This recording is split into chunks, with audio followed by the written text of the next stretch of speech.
Welcome to Sacrilegious Discourse. For this is what the Sovereign Lord says. Why do you need prophets to tell people who you are and what you want? If you can justify everything that the God of the Bible has done, then you can justify any of your behavior. A lot of this mentality is trickling into what is now mainstream right-wing Christianity. I am capable of empathy greater than this God of the Bible. This is a Bible that they tell kids. This is the good Lord. This is the good book.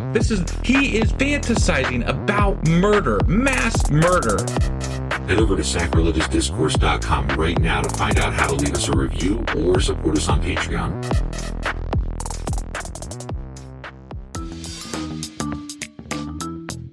Hey there, sinners and saints. It's your favorite Bible-bashing duo from Sacrilegious Discourse, and we need your help. That's right, folks. We're raising funds for some heavenly equipment and a studio that doesn't sound like it's in the depths of hell. Our current setup, let's just say it's more apocalypse than audiophile. So if you want to hear us dissect the Bible without the background noise of demonic squirrels, chip in a few bucks. We're aiming for $5,000 to upgrade our audio and build a studio worthy of blasphemous banter. Donate today and help us spread the good word of atheism. You can find a link right on our homepage, sacrilegiousdiscourse.com. Every dollar counts. Even if it's from your collection plate. Husband, Wife! do you know what we're doing today and how the hell we got here on a Monday? Well, on Friday we read Daniel chapter 10. We sure as fuck did. And in that chapter, we had Daniel with a vision. Not a dream this time, it's a vision. Mm-hmm. And he saw a man that was topaz, but gold topaz, sort of bronze topaz maybe? I don't know. Might have been blue topaz. Who knows? But he had a lightning face and torches for eyes. And linen, Gold belt. He had a gold belt. Yeah. So, okay. Yes. Yeah. Yes. And then, so that was, he was by the Tigris, mm-hmm. and the guy touched him a couple of times to give him strength and to give him a message or something. I don't really know. He's like, you're going to want to sit down for this. I'm about to tell you some shit. Right. And then Daniel was like, I can't. And then the dude was like, here, eat this mushroom. It's a power up. And so then Daniel ate it, and he was like, do, do, do, do, do, do, do, do, do, do, do, or however the Mario music goes. And then the guy, we found out the guy was detained for like 3 weeks by the Persian king. Yeah. So, evil forces. And evil forces. So this guy with the lightning face, he was detained by them. By Persia, apparently. The Prince of Persia. Yeah, sure. Like the game. That's a thing that happens. And celestial beings imprisoned by Persia, sure. And then the angel Michael maybe came and got him out of Persia. Sure, as he does. And then they went and chatted with Daniel by the Tigris, I guess. Yeah, and it took him a few weeks. Yeah. To bust out of there. So it was really, but this was the precursor to the vision that we're going to be hearing about the rest of the book of Daniel, apparently. Which is today and tomorrow. So maybe we'll learn more about what the fuck happened and what's going on. Who could know? I sure as fuck don't know. Who could know? Yeah, so anyway, that was Daniel chapter 10. Sure as fuck was. Which means that today we're getting into... some bullshit. I mean, Daniel chapter 11. All right, let's do this. Okie dokie.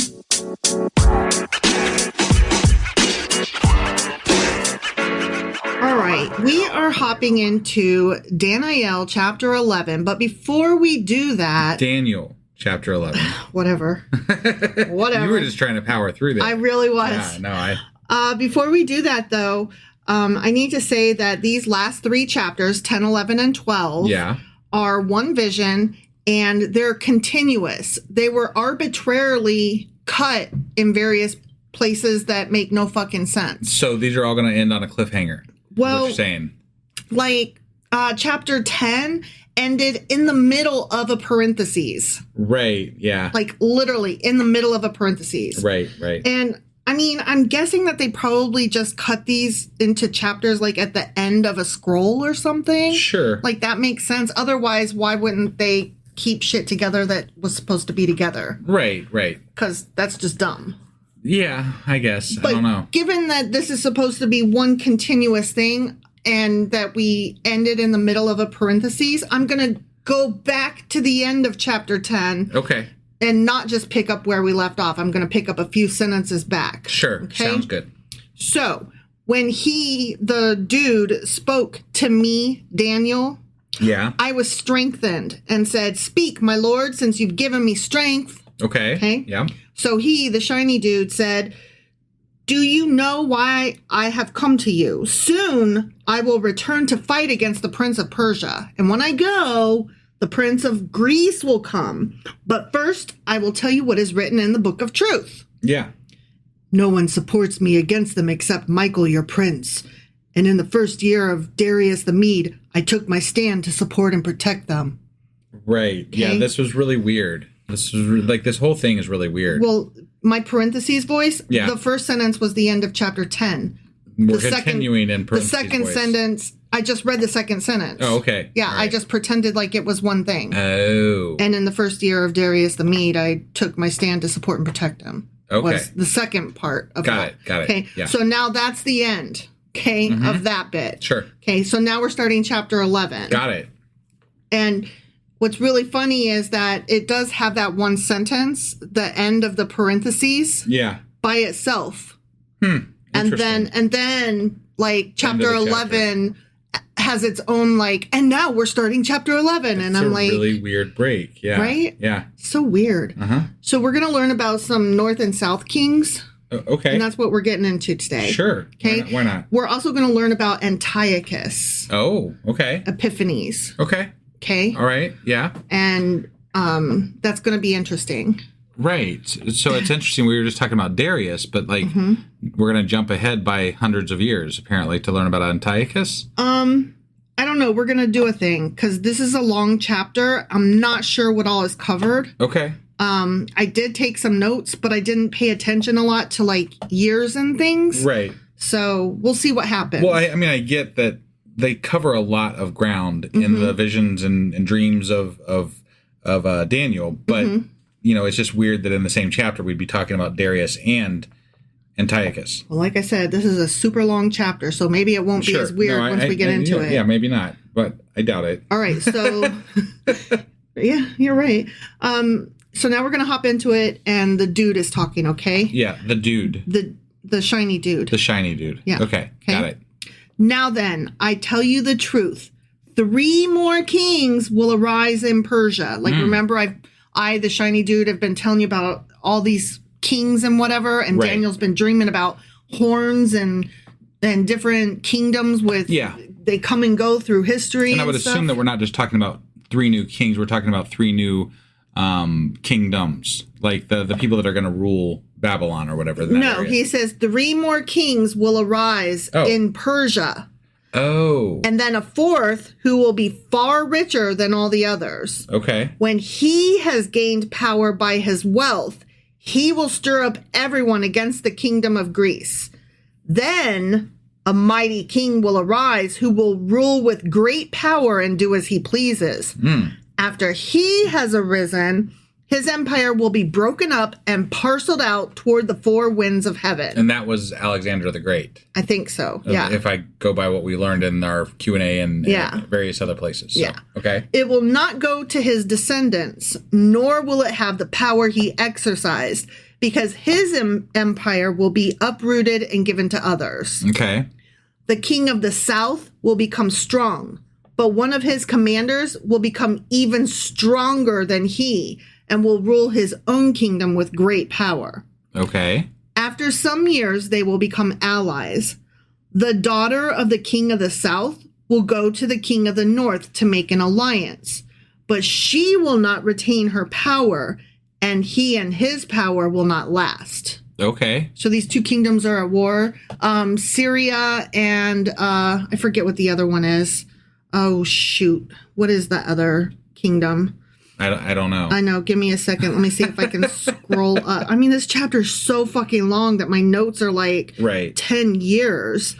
Well, I find it interesting that we're talking about this, and these things they're writing about this and knowing that these things happened, and they're writing it as though it is a prophecy from Daniel in this time of, Babylon and Persia, but the way they write it gives away the fact that they already know about it. They're writing about it with too much detail, and they know way too much about what's happening. Yeah. You know? Yeah. So you found where you're trying to figure this out at? I'm trying, and I just really don't. Oh, here we go. Okay. The king of the south likely refers to the dominion of the Saracens or Arabs. Okay. And the king of the north likely refers to the Ottoman Empire. Okay. So I was wrong, but got it.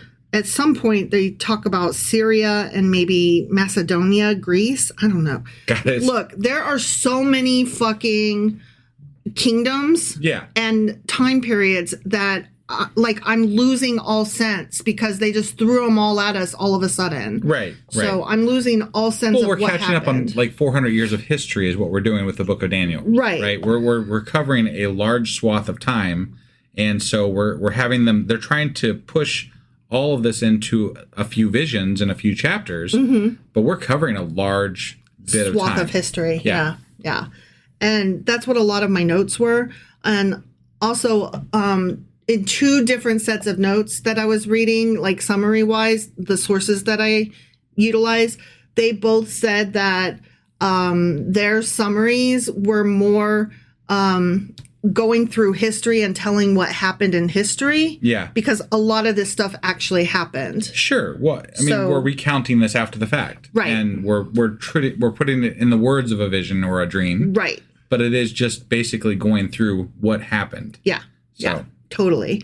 So in those days, she will be betrayed. So, this girl's going to go from one kingdom to the other to try to ally the kingdoms by marrying in. Right. But in those days, she will be betrayed together with her royal escort and her father and the one who supported her. Okay. All right. One from her family line will arise to take her place. He will attack the forces of the kingdom of the north and enter his fortress. He will fight against them and be victorious. Great. That's awesome. He will also seize their gods, their metal images, and their valuable articles of silver and gold and carry them off to Egypt. I like how they say seize their god. Right. It goes to that whole idea. We've been talking about this, through some of the latter prophets, right? Mm-hmm. And how these people talk about gods in a way that they are talking, like when they conquer an area, they are conquering a god because that god represents these localities, right? Mm-hmm. They're not just they're not universal gods; they are local gods. Mm-hmm. So it's funny that they actually kind of admit that by saying that they conquered, beat a god type thing. Well, also I think it's really funny. Like clearly, what you mean is you're going to pick up some idols. Right. Like, I'm going to pick up a pair of shoes and, I need to pick up the cat barfed. I need to pick that up. And also I'm going to pick up a god. Like, I'm sorry, what? Yeah. You know what I mean? Like, there's all these things that I need to pick up and God is on the grocery list. Right. So fucking weird. Yep. Yeah, so he picked up the gold and the gods and he carried them off to Egypt. Okay. For some years, whoever this guy is, he will leave the king of the north alone. Then the king of the north will invade the realm of the king of the south, but will retreat to his own country. Okay. His sons will prepare for war and assemble a great army which will sweep on like an irresistible flood and carry the battle as far as his fortress. This is a lot of vagary, right? Yeah, like it's so hard to fall. Like, yes, we can dig into this and assume that they mean this thing or that thing and whatever, but listening to this... I can't follow it. Yeah, what the fuck is this? Yeah, I might have to, this might be a long episode because I have summary of what actually happened during this time period that will help clear this up. Got it. Then the king of the south will march out in a rage and fight against the king of the north, who will raise a large army, but it will be defeated. When the army is carried off, the king of the south will be filled with pride and will slaughter many thousands. Yet he will not remain triumphant. Okay. For the king of the north will muster another army larger than the first, and after several years, he will advance with a huge army fully equipped. Holy shit, this is so back dumb. And forth and back and forth and back and forth. Like north this and king south and that king and north and south and whatever. And I'm not going to name a single one or tell you a year. Yeah. In those times, many will rise against the king of the south. Okay. Those who are violent among your own people will rebel in fulfillment of the vision, but without success. Can you imagine reading this in a vacuum, right? Like not knowing what the fuck they're talking about. And not having Google. Right. Yeah, exactly. No, I'm sorry, what? This is supposed to be the word of God, right? Yeah. So you would assume that you could just skip 1,000 years of history without any humans in it. And then someone should be able to pick this up later and say, that makes sense because it's the word of God, right? Yeah. But no, you have to know detailed history about the time frame when this happened in order to understand what the fuck they're talking about. Right. It doesn't just automatically make sense. Well, here, I do know what he's talking about when he says those who are violent among your own people will rebel. He's talking about the Jews are going to get involved in one of these wars between the North and the South. Sure. And so they're going to rebel. Well, okay, yeah, but that's still... No, I know. I'm just saying I know that bit. Okay, yeah. Then the king of the north will come and build up siege ramps and will capture a fortified city. Some fortified city. The forces of the south will be powerless to resist. Even their best troops will not have the strength to stand. The invader will do as he pleases. No, I forgot if we're talking about north or south here. Yeah, I have no idea. Who cares? I have no idea. No one will be able to stand against him. He will establish himself in the capital B, beautiful, capital L, land. Oh, okay. Beautiful land. I'm assuming that's got to be Israel, right? Because sure. We're capitalizing it, maybe? Sure. He's going to right. establish himself in the capital, beautiful, capital land. Right. And will have the power to destroy it. He will determine to come with the might of his entire kingdom and will make an alliance with the king of the south. And he will give him a daughter in marriage in order to overthrow the kingdom, but his plans will not succeed or help him. This is like written by a child. Everybody what fails. What the fuck? This is so bad. Yeah, and that was the first 17 verses. Wow. Right? Man. So we're only on verse 18 here. This is just it's really painful. It's really painful. Right? Yeah. Then he will turn his attention to the coastlands and will take many of them. But a commander will put an end to his insolence. A commander, sure. Yeah. Okay. And will turn his insolence back on him, as you do. Yeah. After this, he will turn back toward the fortresses of his own country, but guess what? He'll stumble and fall to be seen no more. Okay. All right, yeah. His successor will send out a tax collector to maintain the royal splendor. In a few years, however, he will be destroyed, yet not in anger or in battle.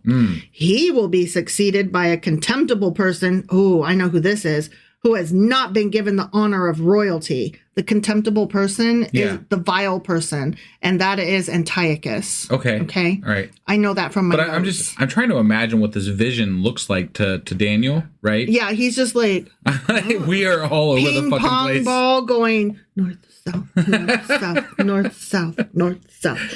All right, so this dude is contemptible, and he has not been given the honor of royalty. He will invade the kingdom when its people feel secure, and he will seize it through intrigue. Intrigue, huh? What he does is he befriends himself to everybody, and he bribes, and he just walks in with dollar, dollar, dollar. He throws money at everybody and everything. Okay. And no, I'm not describing Trump, but I could be. And he's like, I'm your friend. And then he goes to the enemy and says, just kidding, I'm your friend. Right. And so he just like walks right in. He strolls right in and then turns around and stabs them. Got it. So that's what they mean intrigue. Got it. Then an overwhelming army will be swept away before him. Okay. Both it and a prince of the covenant will be destroyed. After coming to an agreement with him, he will act deceitfully. And with only a few people, he will rise to power. Okay. When the richest provinces feel secure, he will invade them and will achieve what neither his fathers nor his forefathers did. This is a lot of he's and theys. Pronoun abuse. I need a name. Like, I really am having... You could not follow this unless you had notes. No. There's no fucking way. The whole time we were reading this north and south, I was like, but I'll know when they get to Antiochus. Yeah, sure. That's the only thing. I mean, only because you did research, though. Yeah, exactly. Like, if I had just read this, without any context or anything, I'm not getting shit out of this chapter. No. This is crazy. They were fighting a lot, and Israel was in the middle. But I don't having no context for it. I would not even know why we're doing this. Like, what is going on? I mean, okay, when they say in the north and in the south, Israel is literally in the middle of kingdoms north of them and kingdoms south of them that are fighting each other. No, I get it. And so Israel's like, fuck me. Yeah. So they never get to be in peace. Right. He will distribute plunder, loot, and wealth among his followers. He will plot the overthrow of fortresses, but only for a time. With a large army, he will stir up his strength and courage against the king of the south. The king of the south will wage war with a large and very powerful army, but he will not be able to stand because of the plots devised against him. Okay. Those who eat from the king's provisions will try to destroy him, meaning the people who are in his own court. Right, I got it. His army will be swept away, and many will fall in battle. The two kings, with their hearts bent on evil, will sit at the same table and lie to each other, but to no avail, because an end will still come at the appointed time. Okay. Yeah. You know, people die, and then when they die, we get to say, they died. I knew that was going to happen. Right? Yeah. The king of the north will return to his own country with great wealth, but his heart will be set against the holy covenant. He will take action against it and then return to his own country. At the appointed time, he will invade the south again, but this time the outcome will be different from what it was before. Okay. Ships of the western coastlands will oppose him, and he will lose heart. Then he will turn back and vent his fury against the holy covenant. He will return and show favor to those who forsake the holy covenant. I'm thinking there had to be somebody that wrote this, and they had like books filled with history, and they're like, I really need to fit this into like a chapter. Right. So how are we going to do this? North and south and north and south. His armed forces will rise up to desecrate the temple fortress and will abolish the daily sacrifice. Yeah. Remember, like Antiochus did? Yeah. Right. Then they will set up the abomination that causes desolation. That's where Antiochus comes in and sets up a bunch of idols in the temples. Right. Yeah. And they make them worship the idols in the temple of Jerusalem and all that. Yeah. So, Yeah. That's what the abomination that causes desolation is. Got it. Okay. Yeah. Like that's an actual term that we should remember. Yeah. Okay. I'd like to think that our podcast is the abomination that causes desolation. Right? Yeah. Oh my God, that's my new nickname. With flattery, he will corrupt those who have violated the covenant, but the people who know their God will firmly resist him. Okay. Those who are wise will instruct many, though for a time they will fall by the sword or be burned or captured or plundered. When they fall, they will receive a little help, and many who are not sincere will join them. This is so vague and stupid. No, this is really dumb. Some of the wise will stumble so that they may be refined, purified, and made spotless until the end of time, for it will still come at the appointed time. Sure it will, whatever it is. Right, yeah. The king will do as he pleases. He will exalt and magnify himself above every god and will say unheard of things against the God of gods. Not unheard of things. Yeah, I told you he's vile. Yeah. He's referred to as vile. Sure. Okay, and contemptible. Right, yeah. He will be successful until the time of wrath is completed, for what has been determined must take place. Okay. He will show no regard for we're still talking about Antiochus, right? So he's going to be successful until the time of wrath takes place? Through the time of wrath. Right. So there again, this I'm only stopping here because the prophecies have been meant to build out further by a lot of people, right? Like they're supposed to go further on, but this is kind of indicating that time of wrath is right around the corner because Antiochus isn't going to fucking live forever. So they're writing this about their own time. He's successful through the time of wrath because he will be successful until the time of wrath is completed. Okay. Okay. All right. So yeah, the time of wrath is occurring while he is in charge. Okay. The time of wrath is his reign, essentially. Yes. Okay. I got it. He will show no regard for the gods of his ancestors or for the one desired by women. Nor will he regard any god, but will exalt himself above them all. I mean, okay. As you do. Yeah, a lot of leaders do that. Yeah. So. Instead of them, He will honor a god of fortresses, a god known to his ancestors. He will honor with gold and silver, with precious stones and costly gifts. He will attack the mightiest fortresses with the help of a foreign god and will greatly honor those who acknowledge him. He will make them rulers over many people and will distribute the land at a price. Okay. So everything's for sale with this guy. This is really tedious. At the time of the end, the king of the south will engage him in battle, and the king of the north will storm out against him with chariots and cavalry and a great fleet of ships. He will invade many countries and sweep through them like a fucking flood. He will also invade the capital, beautiful land. Yeah. Many countries will fall, but Edom, Moab, and the leaders of Ammon will be delivered from his hand. Okay. He will extend his power over many countries. Egypt will not escape. He will gain control of the treasures of gold and silver and all the riches of Egypt with the Libyans and Cushites in submission. Oh. Okay. Now we're naming some names. Yeah. But reports from the east and the north will alarm him, and he will set out in a great rage to destroy and annihilate many. He will pitch his royal tents, yeah, he will, between the seas at the beautiful holy mountain. Yet he will come to his end, and no one will help him. The end. Okay. So I've never been more happy to be done with a chapter because that was really bad. Do you want me to read some of my notes here that summarize some of the history that we just did? That would be great, I guess. All right. So here we go. Chapter 10 was a prologue, right? Right. In the 3rd year of Cyrus, the Persian conqueror of Babylon, Cyrus. Yep. After fasting for 3 weeks, Daniel sees a vision of a supernatural being clothed in linen who says he is currently engaged in a battle with the Prince of Persia, and being assisted by Michael, he must soon return to the combat, but first he will tell Daniel what's written in the Book of Truth. Sure. Okay? That was chapter 10. Yep. And now I'm going to give a brief thing, and then we're going to go into it, okay? Okay. All right. Chapter 11 is the report of the vision. So the angel continues, there's going to be 4 kings of Persia, and the last one will make war on Greece. After him will come a great king, but that king's empire will be broken up. Okay. There will be wars and marriages between the kings of the south and north. The king of the north will desecrate the temple and set up the abomination that causes desolation. Which is Antiochus, right? And which is the putting idols in the temple and making them do prayer to that or whatever. Yeah. At the end time, there will be a war between the king of the south and the king of the north. The king of the north will meet his end between the sea and the holy mountain. Okay. Now, this chapter gives a more particular explanation of the events that were predicted back in chapter 8, where Daniel had foretold the partition of Alexander's kingdom into 4 parts. Right. Remember that? Yep.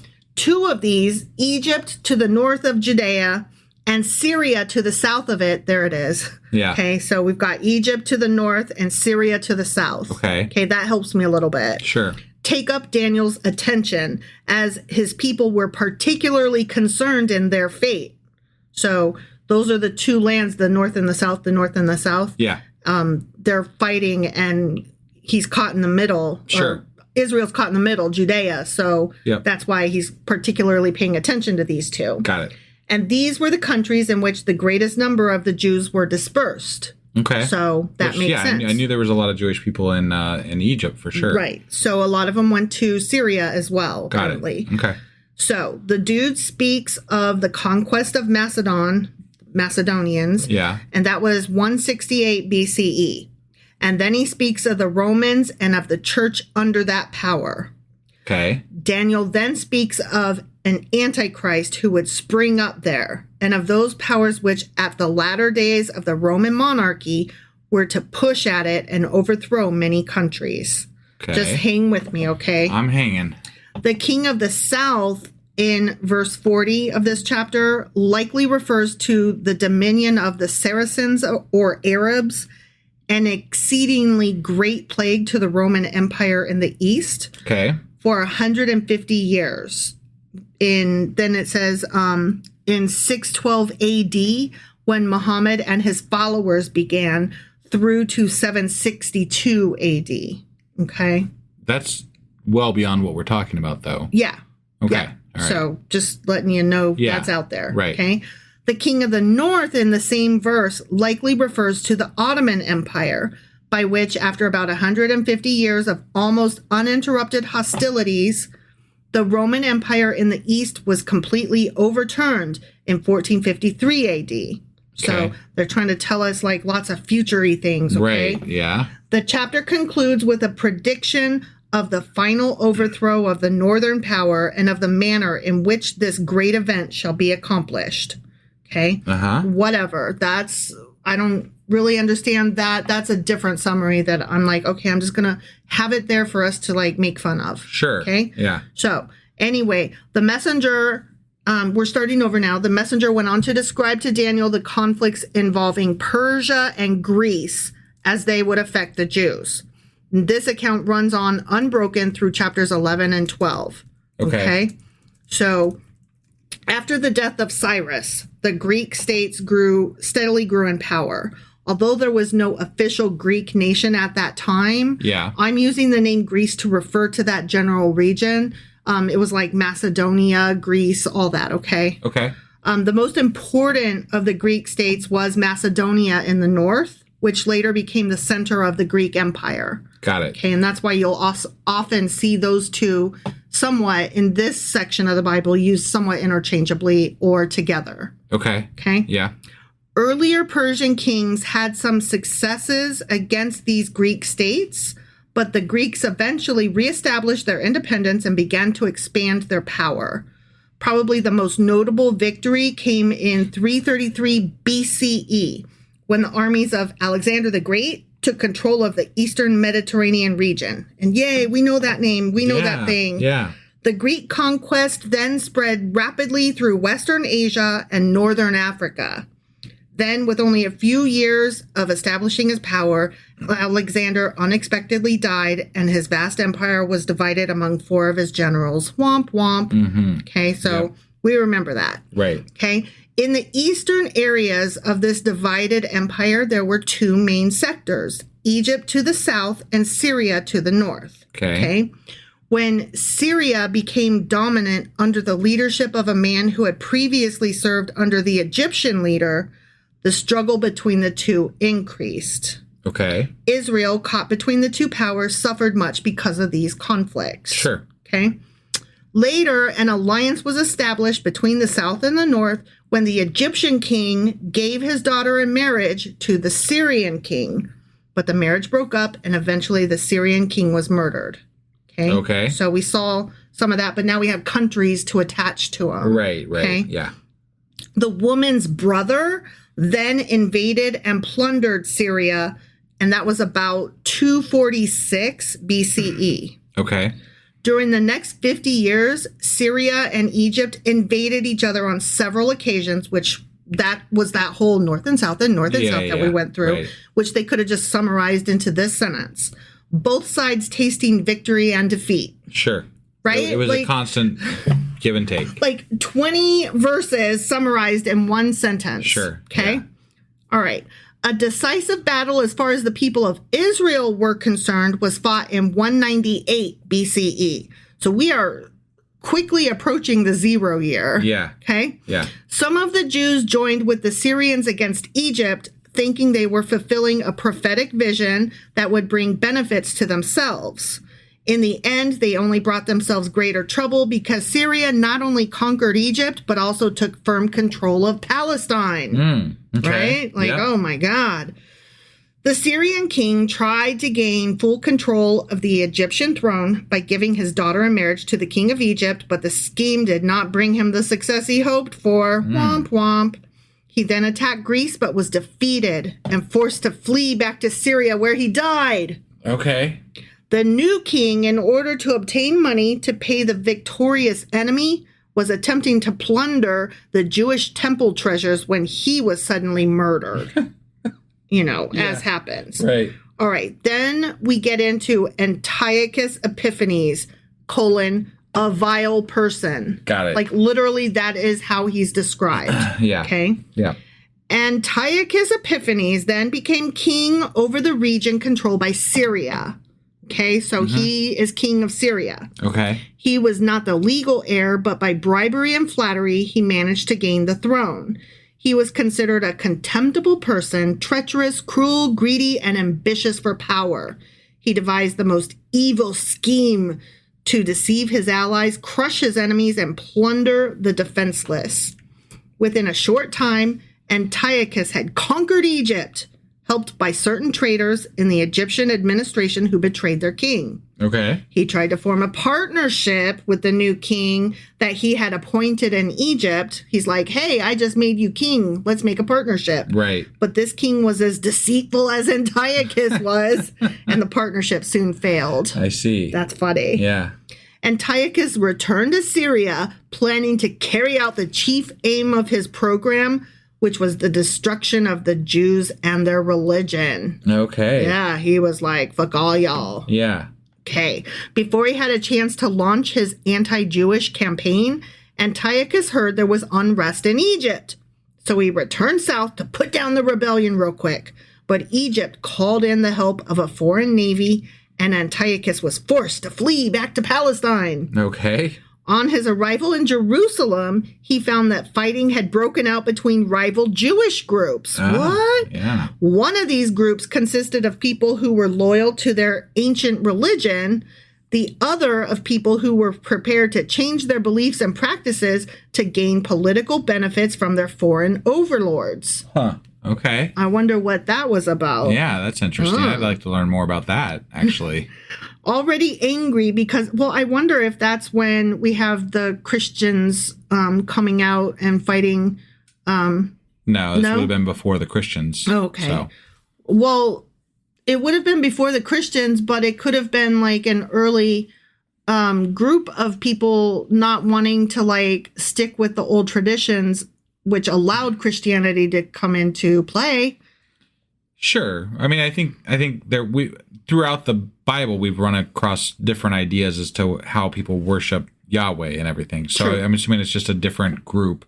Got it. Well, and they said that they were embracing their foreign ideas. So like it was, right, that's true. They were probably trying to either worship another god or incorporate their god into some sort of a foreign new type of worship that allows for this other god. Right. As to appease somebody to help them win power or whatever the case may be. So. All right.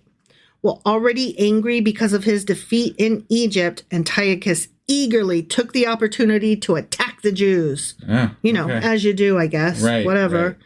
The enraged Antiochus slaughtered Jews in thousands, made others slaves, and prohibited all from keeping their religious laws.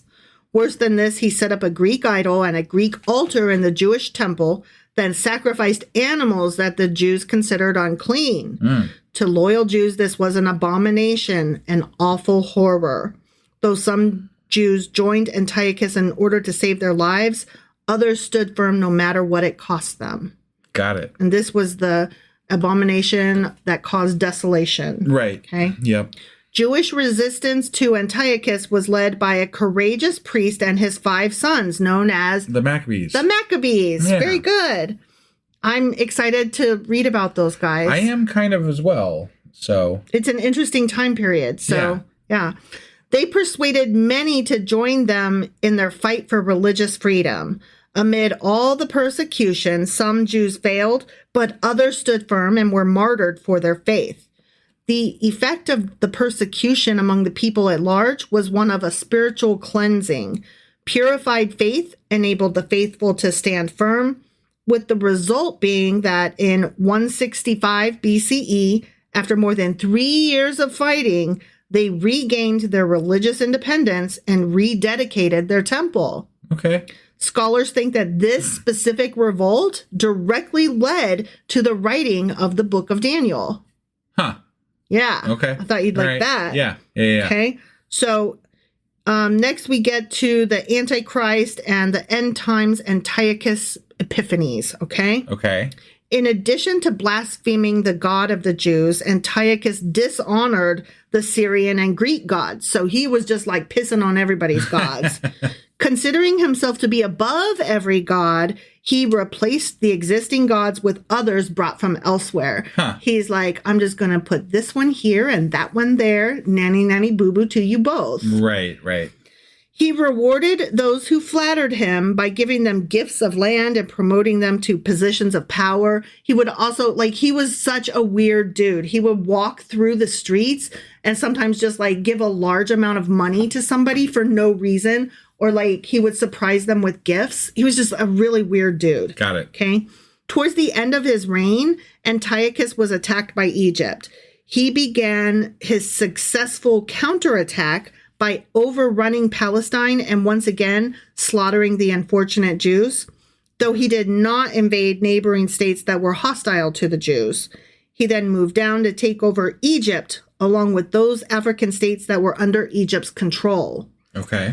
When he was later attacked from the northeast by the Parthians, Antiochus lost his temporary headquarters on the plains of Palestine and went out with his usual fury and confidence to meet the attack. But when returning from the battle, he suddenly and unexpectedly died. And that was the end of one section, and I was like, oh, hell no, what? And so I had to go look up how the fuck did Antiochus die? Sure. Right? All right, so various religious explanations exist for Antiochus's death. Okay. Apparently, he attacked a temple of the Mesopotamian deity Naniah in Persia shortly before his demise, and his death was possibly attributed to impiety and punishment by Naniah or her followers, is my guess. Okay.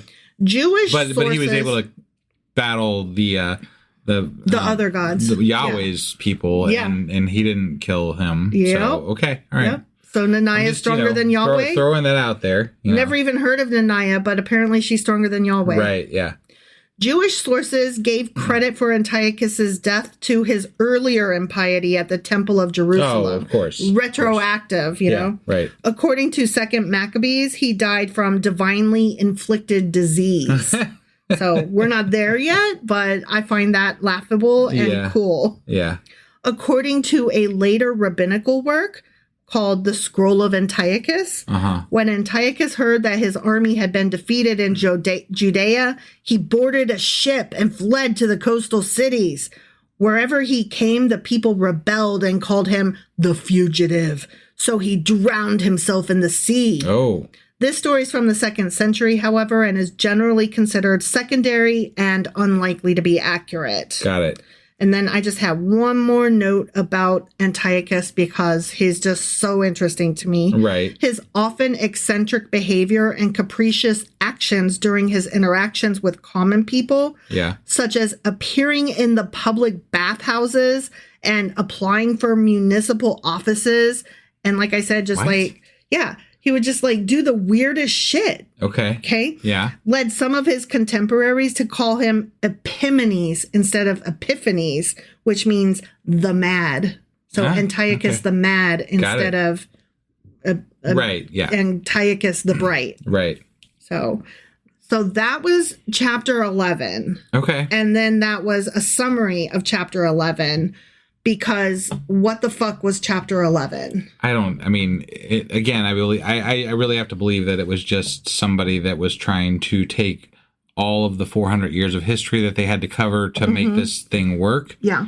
And shoved it into one chapter. Yeah. It was a bunch of countries fighting each other. The end. Right. Yeah. I mean, really everything that we just covered, it sounds so bad because it should have taken a textbook to cover all of that. Yeah. There was a lot of history that we tried to just shove into one chapter. Exactly. And it doesn't work, obviously, especially when you they, them, and he have the whole way through. Right? It's just you can't pronoun your way through history. That's not how it works. What I find really interesting is that half the chapter was 400 years of history. The other half was Antiochus. Yeah. What? Right. Well, it's because that's the time that they're writing them in. Yeah. That's the most relevant to them. Obviously. They shoved the rest of the history in between, and then they're like, and now Antiochus. Mm-hmm. And they tried to make it sound like a vision because that's what they're writing it with the idea that this is a vision that Daniel is having, post Babylonia and whatever. Mm-hmm. So they're writing it from the perspective of someone 400 years prior, but they're writing it in the time that they're dealing with Antiochus. Yeah. So and they made it so fucking obvious. They really did. This is what we're dealing with right now because we devoted half a chapter to it. Well, I think all the way through Daniel, I've been saying this is just all of this is absurd. Yeah. You know, like I can't believe how unbelievable this is. Right. And to have so much of this book attributed to the meaningfulness of the New Testament makes that basis absurd. Right. You know, like just the whole thing is wrong. And it's just glaringly obvious to me. The more that we read, the funnier and stupider it gets. And it makes me that much less inclined to feel the slightest bit spiritual or led by God or what the fuck ever. Well, yeah, it doesn't. There's nothing here that lends to a God. There's nothing here that lends to anything other than propaganda written hundreds of years after the fact. And and that's all it is. That's all it is. It just happens to be the papers that survived. Right. That somebody stapled together. Yeah. We attribute way too much meaning to this shit. Mm-hmm. Now, if you and I were just reading this because it's like interesting history, that would be cool. No, and again, I think we've said this before, but if we were able to look at the Bible without the current context of what it means to our society and look at it strictly as a book from history, it could be interesting, right? It could be interesting because it does mention things that happened back then and how people felt about it. But when we're trying to attribute meaning to these things, that's where this whole thing breaks down and fails. Exactly. And I'm struggling with, why this is even thought of as a book that is really important, because it just doesn't, it doesn't make any fucking sense. It just doesn't. All right. Well, I think that's all we got. That is all we got. So that was Daniel chapter 11. Sure as fuck was. Which means that we'll be back tomorrow with Daniel chapter 12, and that will wrap up Daniel. Right. And then we'll be doing some extracurricular Daniel on top after we get done with the Q&A. So that'll be fun too. Yep. All right. Well, we'll see you guys then. Bye.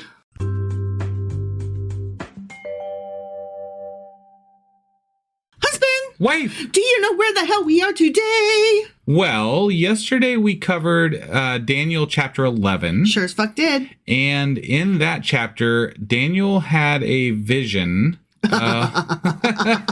Did he? He did. And how? And it was a bit north and it was a bit south and it was a bit all over the fucking place with regard to future wars and conquerors and leaders. Antiochus. And he's and they's, and I don't even know what the fuck they were talking about if we're to take it at the word of just the Bible. Now, we did some research and found out that it was other things, which Antiochus, yes, was one of those things. I'm going to go with that one.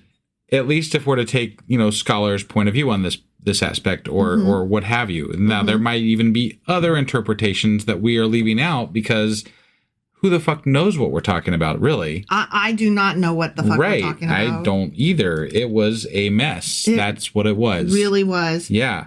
So much like the rest of Daniel, this felt very forced and very much like they had to cover certain things to promote what this guy Daniel, who is already what we have regarded him as a fictional character. Right. Was able to prophesy through people that wrote this 400 years later that already saw this stuff happen. Right. Is that about the gist of it? Yeah. I mean, I am trying to, I don't really know what else to say about that chapter because I hated it. I absolutely fucking hated it. I also hated it. It was horrible. It was bad. It was awful. Yeah. Well, then you'll like today. Oh, are you being facetious or? Well, it's short, so. Oh, okay, all right. Also, just to state it, since today what we're getting into is Daniel chapter 12. It's going to be officially the end of Daniel and the end of this vision that was 4 chapters long or whatever. Yeah. So, but we're not going to stop with Daniel there necessarily. Right. We are going to go on to, we're going to do a Q&A after this. To cover the visions.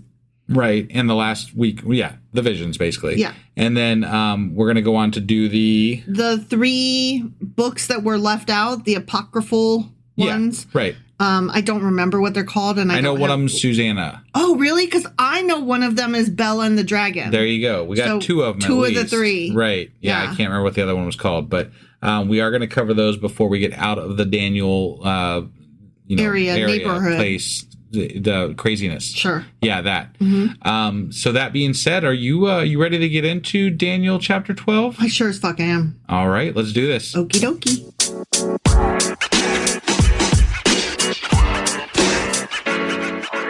All right, let's finish up this bitch of a book called Daniel. How's that sound? You didn't give your signature name. Daniel. There you go. We can't leave it out on the last book, or the last chapter, I mean. I know. You're right.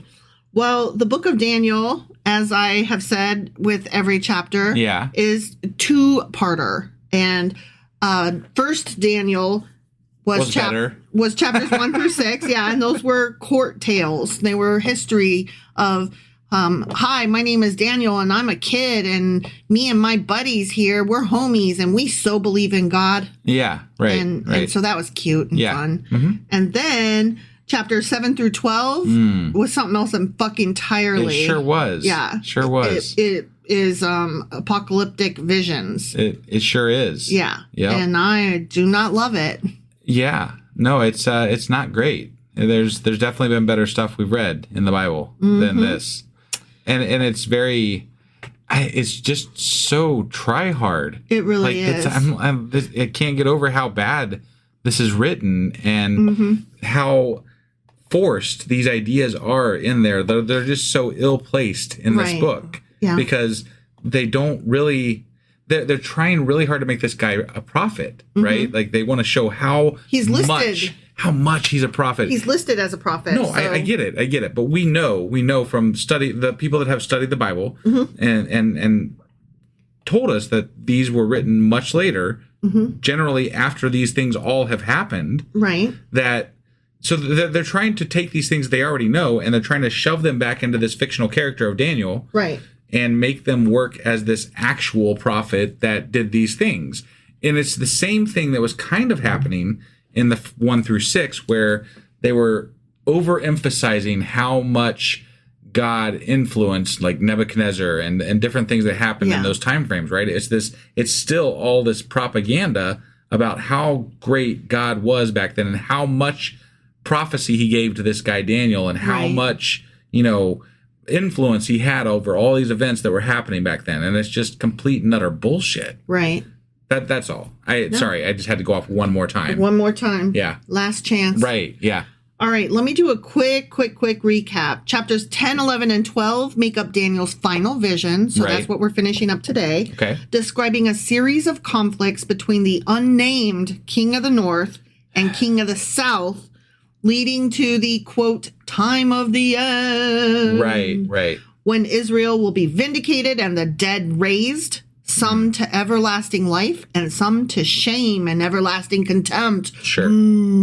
Yeah. All right. Right. Okay. So there's that. All right. Let's get into chapter 12. Are you ready for this? I'm ready. Yeah. Okay. Well, I don't typically read the chapter titles anymore. Right. Because they aren't considered. They're not necessarily relevant. They aren't part of the Bible. Right. But I gotta read this one. Okay. The time of the end. Okay. At that time. The time of the end? Probably, I'm assuming. That time. Or that time that we just followed up from the last time. Daniel was hearing from the visions the guy. The shiny guy who had been helped by Michael. Right, who just recounted like 300, 400 years worth of history. In one breath. Right. Yeah. So at that time, Michael, the great prince who protects your people, will arise. Okay, so this is still shiny dude talking. Yeah. Okay. Yeah. There will be a time of distress such as has not happened from the beginning of nations until then. But what is funny is that they're still in the beginning of nations. They just don't know it. Right, yeah. But at that time, your people, everyone whose name is found written in the book, the is book this of the truth, book of the, well, okay. The book of truth. Sure. What, are we sure that's the book? Because there's also that book where they put everybody's name and some people's names can be taken. Remember, it was back like during Moses' time. Well, I'm thinking it's the book of truth because that's what they were just talking about in the previous chapter. Right, but they're also talking about names, which names, the only place I've heard that before was in the book of whatever the... Is that the book of life? I don't remember what it was called before. The book of names, the book of truth, is it the book of life, the book... Who wrote the book of love? I don't think the Bible can tell us that. Absolutely not. No. Well, anyway... At that time, your people, all the people whose name are found written in whatever book, sure, those guys will be delivered. Okay, yeah. Multitudes who sleep in the dust of the earth will awake. Oh, we got zombies. Yeah, we do. What? Again. What? You know, there are so many fucking zombies in the Bible. It's ridiculous. I did not know. How many zombies are in the Bible? I did not know. No, I mean, I didn't know that. I've heard the jokes about Jesus before, right? Yeah, because he was raised from the dead or what the fuck Sure. Everybody knows that Everybody knows right? Jesus zombie. But there are a lot of actual bits about zombies in the Bible. I had no idea. And I'm just like, wow, this is a lot of... No wonder there's such a hang up about zombies in our culture. Right? I didn't know that it gets stemmed from the Bible, but it does. And that makes perfect sense. Every time I hear a zombie in the Bible, I think, oh, that's got to be the last one, right? Right. And then it's not. Right. So, I mean, I know we got Jesus coming, but besides the Jesus one other zombie, than Jesus. right. Yeah, right. Do you think there's any more zombies? I'm going to go with at this point, yeah. Who even fucking knows? Right, and we got Revelation coming still. Oh, that's which true. I'm sure there's zombies in Revelation, right? There's everything else from what I understand. Yeah, so why I think not that zombies? There's like sword-handed Edward Scissorhands and a fucking dragon and stuff. Right? I don't know. Okay, so multitudes who sleep in the dust of the earth will awake, some to everlasting life and others to shame, shame, shame, and everlasting contempt. So either way, it's everlasting. Mm-hmm. Okay. You're going to suck forever or you're going to be awesome forever. Got it. I'd rather just sleep, thanks. Yeah. Can I just? Is this kind of I can't remember if we've covered something like this before, but is this like a new take on afterlife here? This is End of Days. So. Right, but I'm saying like this specific take on how like either you're going to be tortured forever type thing or you're going to be raised up. Yeah. Is this specific? Because this feels closer new. To the heaven and hell bit, right? Yeah, this is and new. So it does feel a little bit newer than some of the other takes on afterlife that we've covered. Think thus about far. when this is written. We're getting closer to the time of Jesus. We are. So, yeah, makes sense. Okay. The more quote unquote civilized, the more city hubs, the more that people settle down and stop traveling with tents and animals and stuff. Right. The more that cities are building up, the more that people want retribution and like there's more interaction between each people and their neighbor, right? Okay. Yeah. And so they're gonna want to blame like, hey, my next door neighbor just did a fucking thing and they need to go to hell for that. They need to be punished. Well, I think we see this in society today, that people enjoy the idea that people that they don't like or hate are going to suffer forever. Right. Like that's, I actually have been the target on social media from people who, quote, that hate atheists because we're not Christian, right? Yeah. Or whatever. They enjoy the idea that you're going to burn in hell. Yeah. Which is just sickening to me that very excited. Someone enjoys that idea. But, whatever. Right. That's weird. It really is. I'm like, so you're the one who would ask then, what is keeping you from murdering people if not God? Like, I get why you would ask that if you are standing over there enjoying the idea that I will burn in hell forever. Right. No, I've actually had some people tell me that they would do all the bad things if it wasn't for their God. And I'm like, I believe that you. is actually really disturbing, my guy. I feel like there should be some kind of psychological test to be allowed to human. You know what I mean? Sure. Like, I feel like there should be a way to be like, hey, this guy just told me that he would kill people if it wasn't for religion. Right. That's the only reason. His fear of God or his love and fear of God is the only thing keeping him from raping people and running over kittens. I think that is a mental health cry is what it is. Yeah. Like that person really needs some mental health experts to examine them and help them. Terrifying though. And part of this could actually stem from their religious, indoctrination and belief systems and all that. Like I know of people who the things that they believe made worse things that were not mentally stable. Okay.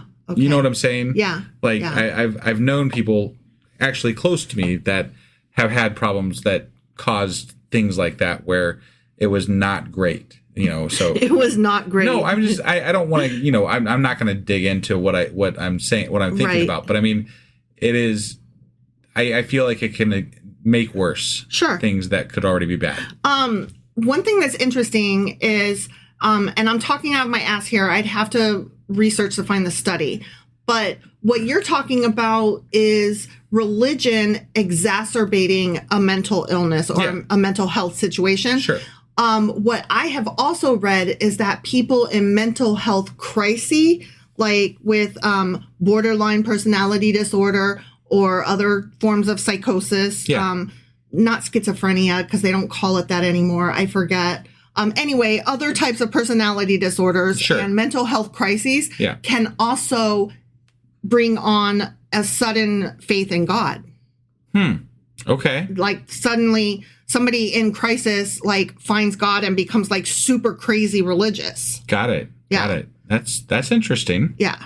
I mean, look, there's all kinds of things out there, but I still feel like even if that person had no religious upbringing and that happened to them, religion is still part of culture, part of our worldview that we have as a society.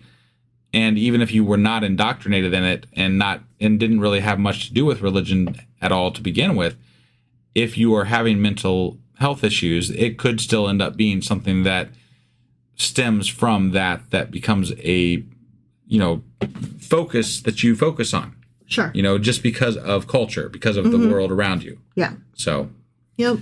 It's not good, as you would say. Yeah. Right. There would be something else that would take its place if it wasn't for that, right? So, I mean, I don't want to say that it's not good specifically because someone who has mental health issues chooses religion to focus on. There would be other things that they might choose to focus on. Couldn't you just focus on, like, scrapbooking? I don't know. All right. So those who are wise, of the people rising from the dead, I don't know. Those who are wise will shine like the brightness of the heavens, and those who lead many to righteousness like the stars forever and ever. But you, Daniel, roll up and seal the words of the scroll until the time of the end. Many will go here and there to increase knowledge. Okay. So he's saying don't store this information for future people. He's like people to read. Write this down, but lock it up. Got it. Yeah. Okay. I don't know why they would. I'm writing down that I'm not writing this down. What? Well, I mean, if you're a person writing this 400 years later, right, you have to have a reason why it's just now coming out that this person wrote this, right? That is true. This seems like an excuse as to why it's just now coming out. Okay, I follow. Yeah. Sorry, I wasn't there. I was still trying to make sense of, but the dead. Right. What? Then I, Daniel, looked, and there before me stood two others. One on this bank of the river and one on the opposite bank. Okay. So like here, there, opposites. Right. One of them said to the man clothed in linen, my shiny guy, who was above the waters of the river, how long will it be before these astonishing things are fulfilled? Yeah, how long, Daniel? That is a good question. I bet you might know the answer, actually. Shiny guy, do you know? Shiny guy? Yeah. Okay, how long is it going to be? The man clothed in linen, who was above the waters of the river, lifted his right hand and his left hand toward heaven. Okay. And I heard him swear by him who lives forever. Would that be the Ancient of Days? Probably. Saying, it will be for a time, times and half a time. Oh my God. Right? I can't spell it out. That would be too easy. Right. I have to be cryptic. Yes. Like, okay, yes, okay. yes. I see you over there, shiny man. Okay. When the power of the holy people, continued Shiny Guy, has been finally broken, all these things will be completed. Okay. Wait, what? The power of the holy people has finally been broken? I'm sure that was something to do with one of the visions that we've talked about, maybe. Okay. Because there was something to do with like when Antiochus or whatever. Yeah. When it was like when he was going to break. I don't know. Shit. There's so much going on. I can't hardly keep track of it all. It's true. But I'm sure it has some tie-in with some of the visions that we've talked about already or whatever. I'll try to figure it out in the Q&A tomorrow. That would be because fantastic. I got nothing here. Yeah. I heard, but I did not understand. Me, Daniel. Mm-hmm. So I asked, my Lord, what will the outcome of all this be? You know, since you can't fucking answer my question as to, but when though? Yeah.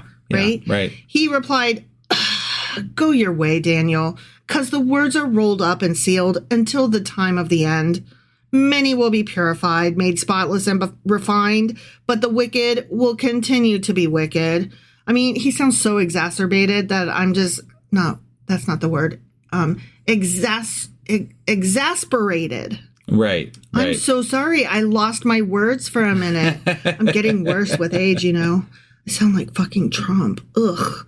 Okay, anyway, many will be purified, made spotless and refined, but the wicked will continue to be wicked. None of the wicked will understand, but those who are wise will understand. Okay? Okay. He's like saying, don't worry about it. Sure. From the time that the daily sacrifice is abolished and the abomination that causes desolation is set up. That's specifically we're talking about Antiochus here. Right. Yeah. Okay. There will be 1,290 days. Okay. Oh, okay. So that's very specific. Yeah. Okay. And okay. Blessed is the one who waits for and reaches the end of the 1,335 days. Okay. As for you... What's that gap there? I have no fucking idea. Okay, all right. As for you, Daniel, go your way till the end. You will rest, and then at the end of the days, you will rise to receive your allotted inheritance. The end. So, it sounds like we have some somewhat specific time frames here that don't exactly line up with those 70-year things. The that we get sevens later. of seven? Because a lot of people tie in Antiochus as this person that they're talking about. And if we're talking about Antiochus and then only 1,000 or 1,300 days after the end of that, then that keeps us very much in the realm of not Jesus. I don't know. Well, I'm just, I need to do more studying because I am very confused. I'm just saying that if we're basing this off of Antiochus and the life of Antiochus, right? If we go, let's just take the time that he dies, which I don't know when it was exactly, but I know that no matter what time he died, within that lifetime that he had, it couldn't have equated to enough time to get to Jesus with 1,000 or 1,300 days. Right. Unless we're making 1,300 days and 1,000 days, 1,000 years and 1,300 years. Which we've done before with weeks, so just who knows? Like I said, somebody did some math that made it like exactly work. I'm gonna try to find that because that was fun. I don't believe in it or anything, right? And they really did some twisting, but it was fun to make it like line up. But I am specifically curious about the discrepancy, right? In those days, What's like what the happened 1290 versus the 1335? Right. Like, I don't get it. What are those? Is that 45? Yeah, 45 days. What do those 45 days entail? I have no idea. What's up with that? I need to know. That needs to be in our Q&A. Yeah, no, I totally agree. I'm having a hard time making all of this work, quite honestly. I don't think there is any making this work for us as we read the Bible. Right. The Bible as it reads is stupid. No, it's making me learn a lot of history, and the history itself is interesting, but I probably wouldn't have learned it any other way, so I'm glad it's being forced upon me. Sure. But also, I kind of resent that I'm having to learn so much history this way. Well, what I resent is that by the time you get done learning about the history that scholars say that this is supposed to be, someone else is going to be like, well, that's not actually what it means. Right. You know what I mean? Like, there are different interpretations even of this. Yeah. And so, like, we can all somewhat agree that it probably points to this, but that's when that doesn't fulfill someone else's need in some other sect or group of religions, right? They're going to be like, well, that didn't actually mean that specifically. It's possibly something that happens later. And it's like, okay, so the vagueness in the Bible allows you to make this mean whatever the fuck you want it to mean, and you don't give a shit about what was actually happening. Right. And we're just going to pretend like it means whatever you want it to mean. Right. And that's what they're actually saying. They don't want it to mean this thing. They're going to make it mean something else. And when you do that, it doesn't matter what it is. It doesn't matter what you've made it. So at that point, the conversation's over. Yeah, basically. Yeah. I mean, that you can't have a conversation with someone who just like rips out everything that they want and just create something on their own. Like that, you can't, there is no conversation to be had. No, that's when you just go, oh, okay. And then you just walk away. All right, I get it now. Okay. Right. Yeah. You're one of those. Sure. Okay. All right. Well, anyway, do you have anything else to add, or was that going to be it for today? That was going to be it for today. I only took a few notes, and I thought rather than try to go over this short chapter, I would just save it for the Q&A. And yeah, we'll just go over this final vision as our Q&A. Yeah, I like that. It'll be chapters 10, 11, and 12. Yeah. I think. Right. That sounds right. Yep. Yeah. And we've had some long chapters, so we'll give everybody a break with a short chapter today. So sounds good to me. Sounds good to me too. All right. Well, that was Daniel chapter 12. Sure and as fuck was. Officially the last canonical book of Daniel. Yes. So we have finished yet another book of the Bible. That's right. But we have some extracurricular involved with this book that we're going to cover here. So we will be back tomorrow with Q&A, not on Saturday. Right. And then we'll be back the following days with the following, the non-canonical, the apocryphal books of Daniel. Yes. So we'll be following that up. And those apocryphal books may or may not be apocalyptic. I don't know what's in them. For those of you who have been following us in the book of Daniel, know where that stems from. Yes. So anyway, and then we'll do our regular, chapter or book wrap up and contradictions and you're always wrong. Yeah. We'll do all those things when we get to the end of those. So we will see you tomorrow. Yeah. Bye. Bye.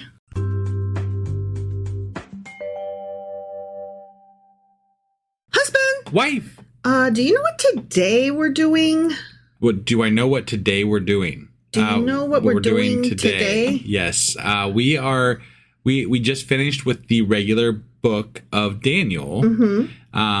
But right now we're doing something that's not normally done on this day, and yet even with that, we're doing this a day late, which this week's all kinds of fucked up. We're not doing it a day late. It would have gone out this morning. We missed yesterday. No, it would have gone out this morning. Right. Well, it's by the time people see this, it will already be the next day. Okay. So, yeah. Got it. Still late. Yep. Okay. Yep. So we're doing the... We are doing a Q&A, but only over 3 chapters, and it's not on Saturday because it's about Daniel's final vision. Right. Yes. Yeah. So we're covering Daniel chapters 10, 11, and 12 and answering some questions and making some sense out of that final vision, which was those 3. My understanding is this is going to be a doozy. It really is, because we've got some dates and historical things that happened and some answers to some of the questions we had, and etc. Suddenly, I'm also curious about the origin of the word doozy. I don't know why. Too. But where the fuck did that come from? I don't know, but I said it over the weekend. Because, with regard to Project 2025, I said it's a doozy. And at the same time I said it, I was like, what is a doozy? Right. Anyway, It's just one of the, Weird. I'm just curious. We'll have to look that up at some point. Yes, we will have to do that. Yeah. All right. Are you ready to start the Q&A? Yeah. Let's do this. Okie dokie.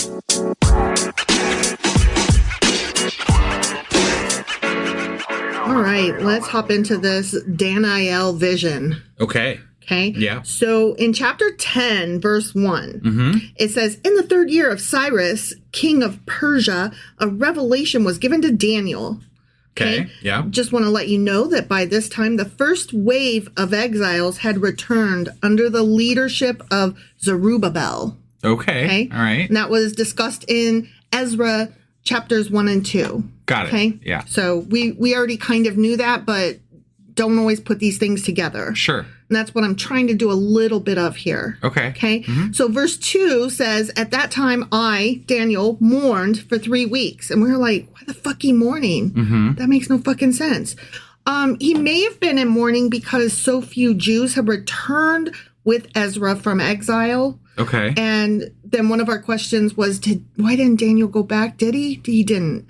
Because he was so old at that point. Got it. He didn't go back with Ezra's group of exiles because he was like 84 years old. Right. By then. Yeah. And not also, only that. he was kind of powerful, too. Yeah. And that was the other point. He could serve better from his high position in government than he could going back to Jerusalem. Right. So he was old and in power. Sure. Okay. Now, here's another reason Daniel may have been in mourning. Okay. Because Ezra faced so much opposition in rebuilding the temple. Oh, okay. So, I don't know. Those are various reasons why Daniel might have been all crying. Got it. Okay. So the short answer is we don't know for sure. Right. Okay. Exactly. Yeah. But he did have a lot to cry about. So, Right. Could have been any or all of those things. Right. All right. Verse 5 says, I looked up and there before me was a man dressed in linen. Okay. Okay. So here's the thing. When we were reading that, we were like, whoa, is it an angel? It's a shiny dude. What is he? And then remember I told you at the time, some people say it's Jesus, even though Jesus hasn't been born yet. It's the God Jesus. Oh, is that thing. One of the things? Some Christians, they claim that this is Jesus.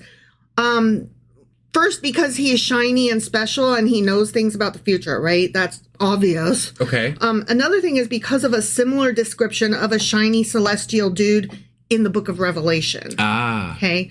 But here's the thing. This guy's like, I was held back by some other celestial being, right? Right, yeah. And Jesus... No, it wasn't celestial being. It was the Persian king. Prince of Persia. Yeah, you're right.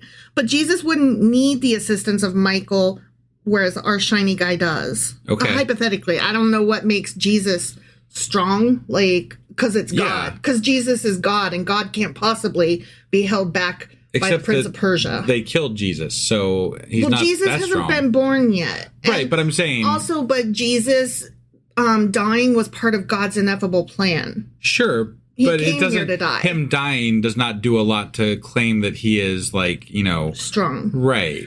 Well, I don't know. I'm just telling you what the notes... Okay. What I found. All right, okay? They're like, no, our shiny guy needs help. Jesus would never need help except for when he does. Okay. So again, more confusion. Right. So most likely it's some unnamed angel of very high rank, but not as high as Michael, because Michael's the one who helps him. But that can be detained by humans. Right. Okay. Okay. Yeah. Verse 13 says, but the prince of the Persian kingdom, resisted me 21 days. Then Michael, one of the chief princes, came to help me because I was detained there with the king of Persia.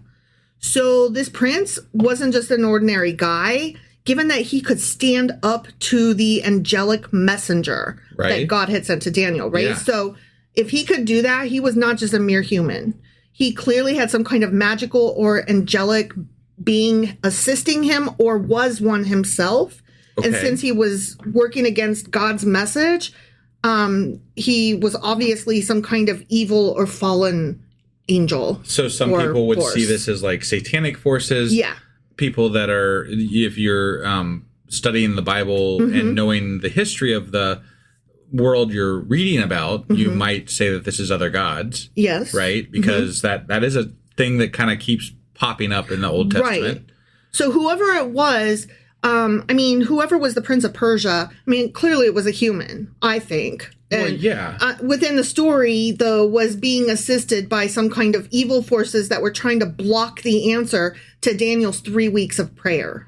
I feel like the fact that this happened, right? Mm-hmm. If they're claiming that this celestial being got detained by the Prince of Persia, it kind of requires a little bit more explanation than the Bible gave it. Yeah, I agree. I mean, like, that's... It's so, like, we're randomly stuck in there. Right. So, I mean, like, apologists are hypothesizing what the answer might be, right? Right. Because there's not a lot to go on. Right. And they don't want to make God seem weak, so they're like, well, it could be this, it could be that. And everything presupposes that the Israelites are the good guys. Sure. Yeah, so, right. I mean, for all we know, the Israelites are actually the bad guys. I think sometimes they were. Oh, yeah, definitely. Yeah. And maybe this angel was the fallen one. And, like, I don't know, like, our story is just from one perspective, and maybe it's exactly the wrong perspective. Right. Like, everybody thinks they're the hero of their own story. Right. And to be fair, like, so to put this in, like, current context, right? I mean, there's not, you could, we talk about the politics in the Bible all the time. Yeah. Right? Yeah. You and I do. Right. Yeah, we do. And right now, going on in Israel and Palestine, there is the Israelites are kind of the bad guys. Yeah, I totally agree. That whole scenario. I'm not saying that they started it. They didn't start it. Not this time, and anyways. They weren't the original bad guys. There was a group of people that was bad that caused retribution to be had. But the amount has made Israel the bad guys, right? Yeah. And so... Yes, they have the right to defend themselves, but they don't have the right to genocide. Hello? Right. But this is more about politics than it is about the people in Israel, right? Yeah. Generally, there's people in Israel that disagree with what's going on, just like there is in the United States. So it's not about the people, it's about the politics, and it always is about the politics. That's always what it is. Exactly. So... Anyway. Moving on. Yeah. In verse 21, it says, "But first I will tell you what is written in the book of truth." Right. And we were like, the fuck is a book of truth? All right. So I did a little bit of research. You looked up the truth on the truth? I found the truth. Okay. Ready? Yeah. All right. The book of truth is understood to be a divine record or heavenly scroll that contains, so it's not actually a book, that contains God's plans, purposes, and knowledge of future events. Oh. It represents the ultimate truth and reality of what is to come. Okay, so this angel speaking to Daniel refers to this book to emphasize that the events and prophecies he is revealing are part of a larger divine plan that has already been set down and thus will certainly come to pass. So this is if we're to believe that this is what that is, right?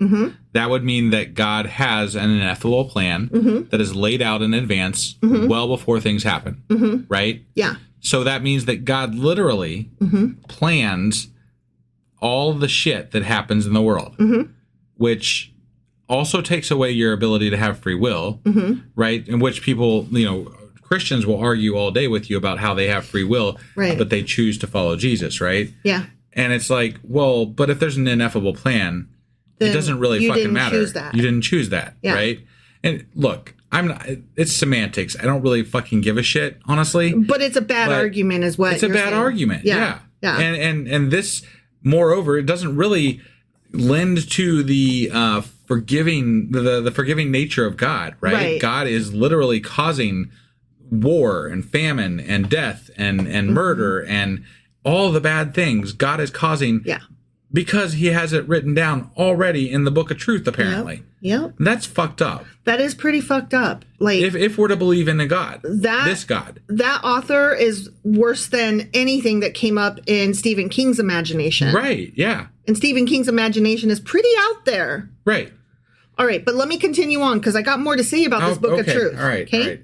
It's not an actual physical book, but rather a symbolic reference to God's foreknowledge and his sovereign will over history. Okay. The concept of a divine record or heavenly book is introduced earlier in the Bible, although the exact phrase book of truth is unique to Daniel 10:21. Okay. So one more point to this, and that's that why would God get mad at the Israelites if he had already known what they were going to do? Because it's all silly. Right. No, I'm just... you're right. That is not something that would happen, right? You're so mad that the chapter that you wrote went the way you wrote it. Right. OMG. That literally makes no sense. Right. None. Why are you mad, brah? You're the one that wrote it. Right. Stop. Even if he just knows the events, right? Right. If he knows the events, then he already knows that these things are going to happen. So why are you mad? Right. So why are you mad? Yeah. That doesn't make sense. It doesn't make sense. Okay. Right. I'm sorry. All right. So we are talking about the Book of Life, though, and Truth? how. Yes. Sorry. The Book of Truth. Yeah. And that phrase is not specifically mentioned except for in this one place in Daniel. Right. Okay. Sure. Now, the first mention of a similar idea appears in Exodus chapter 32. After the Israelites sin with the golden calf, Moses speaks to God about being blotted out of the book that God has written. This book is generally understood to be the Book of Life. Right. And that's what I was referring to. I kind of brought it up when we were talking about this, and I was like, that's what I was thinking of. So a record of those who belong to God. Right. Yeah. Yeah. Yeah. Okay. So, yeah, and you were right. It's related or the same. So it's a book of life, and it's also a book of truth that has basically all the knowledge of all the things always. It's like a really awesome planner because it's got a calendar and it's got like a list of all the holidays and celebrations, and it's got a list of all the things to come. And it also is a record of everything that already happened. It's like the best book ever. Sure. I want that planner. Do you? No. Yeah. Another related concept appears in Psalm 139. Could really help with like betting odds, you know? Where the psalmist mentions that all the days of his life were written in God's book before any of them came to be. Okay. This suggests a record of God's plans and purposes for individuals. While these references don't specifically mention the, quote, book of truth, they do introduce the idea of a divine record of sorts. Right. So there's that. Okay. Yeah. All right. So I just one more interjection. I feel like this takes away from a lot of the things that people try to claim about Christianity and religion in general with regard to your choices and what God is and stands for. Agreed. That's all. No, I totally agree. No, those are great points. So we're done with chapter 11. Yeah. Or I'm so sorry. We're done with chapter 10. Right. And I'm moving into chapter 11. And the reason that I keep mowing over you is because there's a lot of material, particularly in chapter 11. Right. So I'm like, shut up. And next. Yeah. Yes. Yeah. So, but I can't not interject. You interject. That is fine. And I will keep making faces at you and trying to roll on. Just for the record, wife was really annoyed with me. Oh, I was so fucking annoyed. Anyways, chapter 11, okay? Verse 2 says, "Now then, I tell you the truth. 3 more kings will arise in Persia, and then a 4th who will be far richer than all the others. When he has gained power by his wealth, he will stir up everyone against the kingdom of Greece." Let us not forget, chapter 11 is full of, and then this is going to happen, and then this. Oh, it's so bad. Yeah. I hated it. So we're going to go through and compare this to what actually took place. And when it switched from things that have already happened to future tense. Okay. Yep. All right. So what that meant just then was there actually were 4 kings from the time Daniel spoke of until Xerxes, the prophesied strong, rich, and 4th king who did actually stir everyone up against Greece. But here's the thing, though. He said there was going to be 3 kings and then the 4th will be big. But there were 4 kings. Okay. Yeah. So either the angel who's telling Daniel this thing omitted the current king, Cyrus, looking only to the future, or he ignored one of the other kings that was in that list, King Smerdis of Persia. He was only there from 521 or 522 to 521 BCE. And because he ruled less than 1 year, and was an imposter to the throne, maybe it sounds like Daniel's they left that guy out. Yeah. And moreover, this is being written by people that were already have seen this, and this we're talking about a 400-year span of time. Right. So, I mean, I think they either left out the person who was king at the time, which was Cyrus. I don't see that happening. Right. Or they left out this guy who didn't even rule for a year and was an imposter to the throne. I think that sounds most likely. Right. Yeah. So that happened. Okay. Right. So Xerxes the Great, that's the big fourth guy. Sure. Okay. Yeah. He came to power in Persia in 486 BCE. And FYI, I put a lot of time into putting years into this. Like I found various sources that had like lists of, and then this happened. Sure. Which was, you know, corroborated, and this prophecy was fulfilled. But I didn't, so I had to go one by one with these prophecies and stick a year to it. Okay. Okay. Yeah. Because I wanted to understand the time frame, how this lines up. Yeah, sure. Okay. So that's why there's so much material. Anyway, so Xerxes the Great came to power in Persia in 486 BCE. Okay. He succeeded his father, Darius I, Darius the Mede. Right. And ruled until his assassination in 465. So from 486 to 65. Got it. BCE. Got it. Okay. Yeah. Verse 3. Then a mighty king will arise who will rule with great power and do as he pleases. Verse 4. After he has arisen, his empire will be broken up and parceled out toward the four winds of heaven. It will not go to his descendants. And this was Alexander the Great. Exactly. Correct? You remember. That's so good. Because I didn't until I read it. And I was like, oh, yeah. So this was fulfilled this prophecy was fulfilled in Alexander the Great, who came to power in 336 BCE. He ruled until his death in 323 BCE at the age of 32. We already read a little bit about him when we went over this chapter. We also read about him in one of our book clubs that covered Jewish fairy tales because the Jewish revere, or I'm sorry, I shouldn't say the Jewish as though like it's a monolith, but right. Alexander the Great holds great reverence for many Jewish people, is what I should say. Right. Anyway, he ruled until his death, blah, blah, blah. None of his descendants succeeded him. After his death, and then the subsequent death of all his possible heirs, 4 generals controlled the Greek Empire. Because he had a son who was born after he died. A baby can't rule. Right. He had a half-brother who was not mentally fit. So couldn't rule. He had a regent. He also had an illegitimate son, and he had another brother or something like that. I don't know. Okay. Anyway, but 2 of them were named co-kings, and I think it was the baby that was born after he died, as well as his dimwit brother. And that's how he was referred to in the notes. Okay. So apologies. I have mental health issues, so I'm not here to call anybody names in cruel fashion. I am repeating what I read. Sure. And it stuck in my head, and I shouldn't have said that, but that's what it said. You guys should have seen my face when wife said it. I was like, whoa.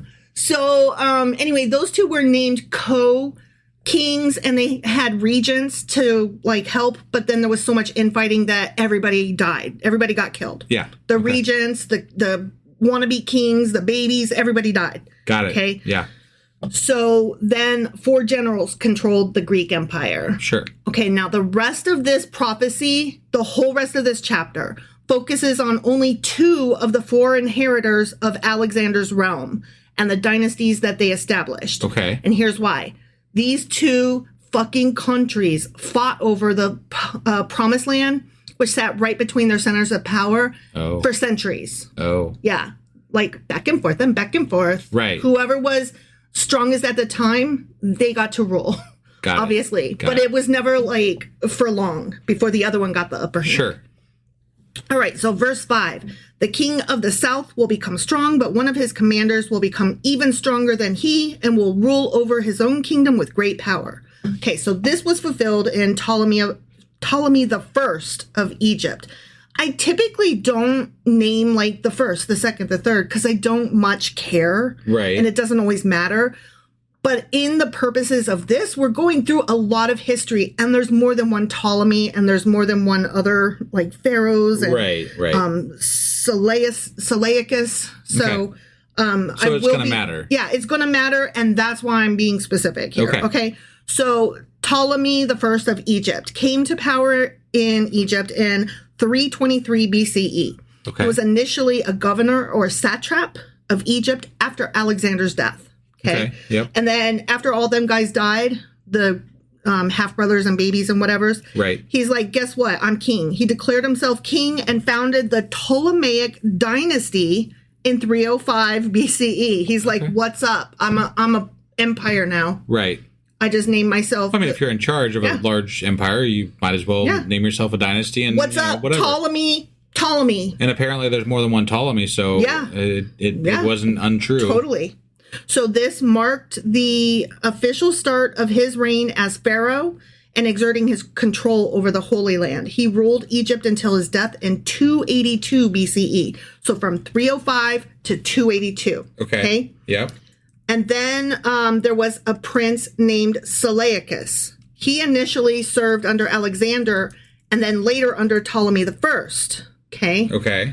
And he became the satrap of Babylon, governor, around 321 BCE. He was driven out by another successor, but regained power with the help of Ptolemy I and returned to Babylon in 312 BCE, founding the Seleucid Empire. So his name was Seleucus. So it's the Seleucus Empire, but Seleucid. I can't say it. Got it. Anyway. Right.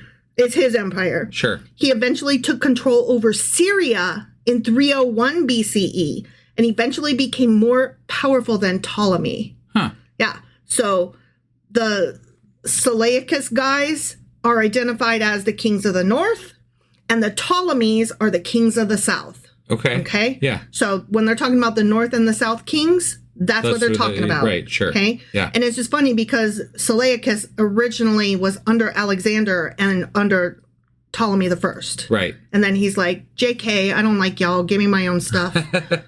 And so he took Syria and was like, I'm in charge now. Yeah. And they fought. Right. The dynasties of the Seleucus guys and the Ptolemies fought for some 130 years. So, okay, I said centuries. It felt like centuries as I was writing this. But I guess it was only 130 It was years. more than a century. There you go.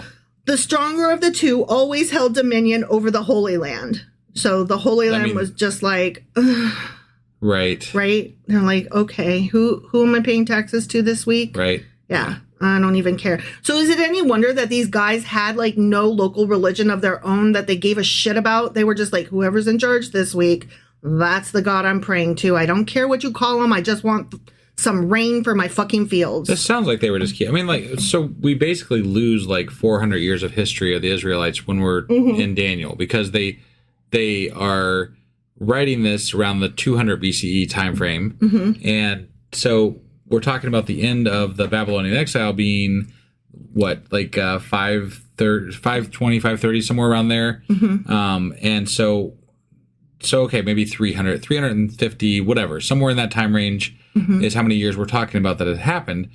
But from all the political upheaval and military upheaval that was going on, it just sounds like they were just mostly keeping their heads down. Yeah. And they weren't freed up to reinvigorate themselves until around the 200 BCE timeframe. Right, exactly. And that's where this is like, they just kind of kept pushing through and living their life and doing what they do. Push a rock, push a rock, push a rock. Yeah, sure. And right. Yeah. All right. So verse 6, after some years, they will become allies. The daughter of the king of the south will go to the king of the north to make an alliance. But she will not retain her power, and he and his power will not last. In those days, she will be betrayed together with her royal escort and her father and the one who supported her.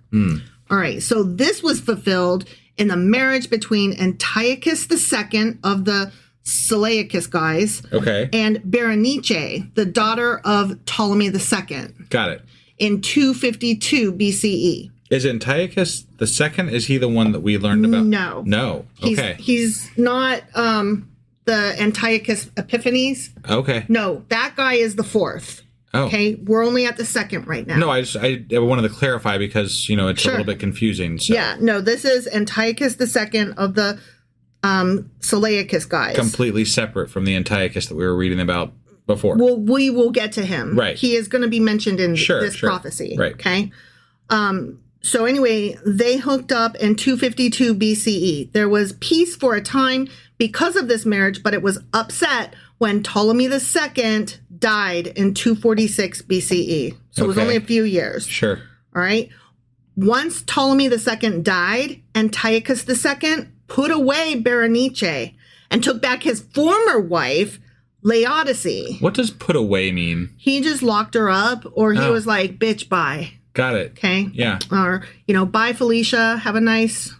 Probably held on to her and put her in, imprisoned her type deal. Or put her in like a monastery or similar. They didn't have monasteries, but what the fuck ever. Because back then, when you had, when you took a wife from another kingdom, like there's some sort of a tie-in with your claim to thrones and things like that they would have been trying to keep alive by keeping that woman alive, right? Yeah.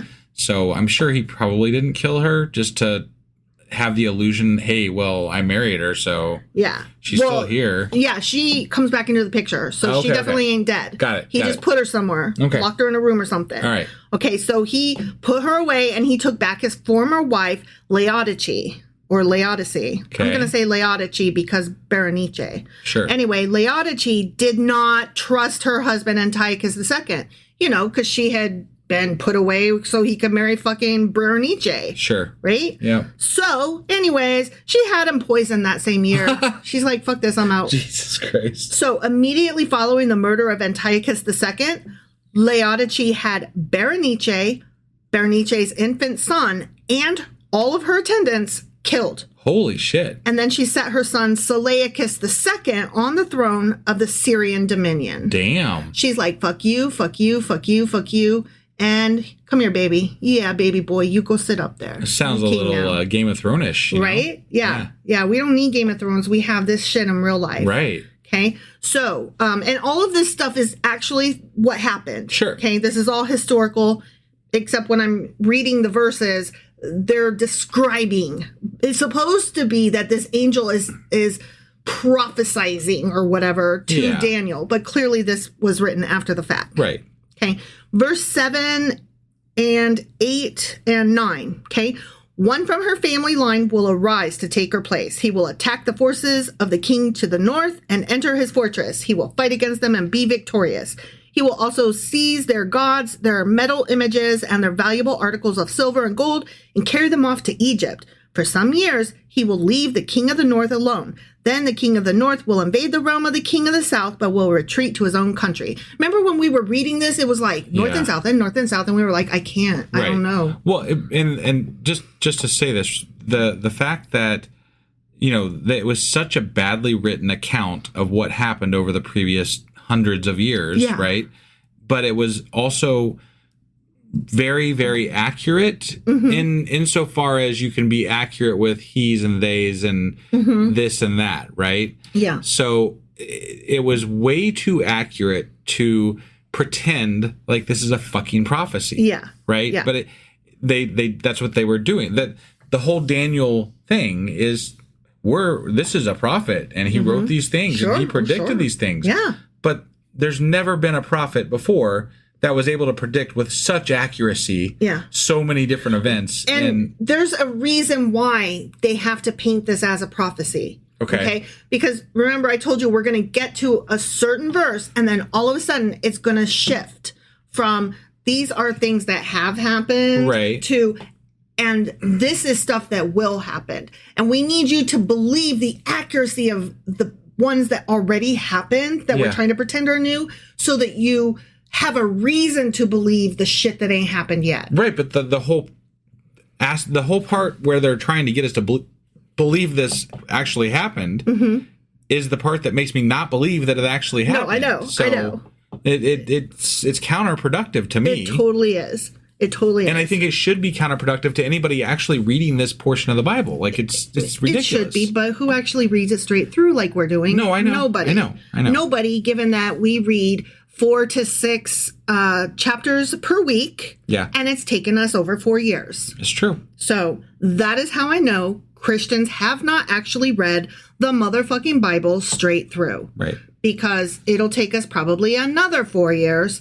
And there's no way any of the Christians that I know in my personal life have spent 8 to 10 years reading the Bible straight through. I think that should be like a first question that you ask a Christian that says that they've read the Bible. Like, oh, yeah? When did you read it? How long did it take you to read it straight through? Yeah, that's what I plan to do. And when they tell you, oh, just a couple of weeks, you'd be like, yeah. Bullshit. Yeah.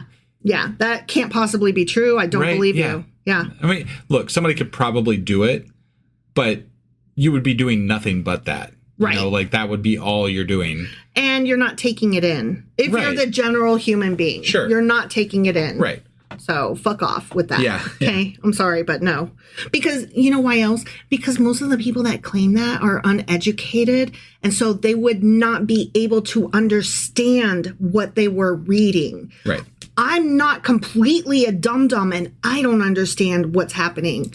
I have to look it up in alternate sources to find out what the fuck is happening here. Well, when they tell you that they read it in a couple of weeks or whatever, that's when you're like, isn't there something about lying in the Bible? Yeah. I'm just curious, you know. Yeah. Or I don't think that we're speaking the same language. Like, I mean, actually straight through. Right. Yeah. And there's no way you did that. Not the Cliff Notes. Yeah. Not a YouTube channel. Yeah. All right. So verse 7, I just read that. Sorry. 7, 8, and 9, blah, blah, blah. Okay. So, remember the north and south and north and south and north and south. And we're like, what? Right. Okay. So this was fulfilled in the person of Ptolemy the Third, Berenice's brother. Okay. Okay. Avenging the murder of his sister. Because remember, Laodicea, whatever her name is. She had all those people murdered. Yeah. Right. And so he's like, fuck you for that. I'm going to get you. So Ptolemy the Third, still in the same year, 246 BCE. Okay. Okay. Yeah. He's avenging his sister. And so Ptolemy the Third invaded Syria and humbled Seleucus II. Humbled him. Okay. And then Ptolemy the Third ruled until his death in 222 BCE, living 4 years past Seleucus II. Which is important because it said that he would beat him and retreat to his own country or whatever. Got it. Okay. Yeah, why would you? I don't. He humbled him means that he beat him but didn't kill him outright. Got it. Okay, so he basically pushed back his forces and caused them to be to be. Yeah, is what it boiled down to. And took away his power, which was just as bad as death. And that's fair. That's fair. I'm trying to understand the wording that they're using, and it just means he was beaten in battle, and essentially Ptolemy the Third, you said?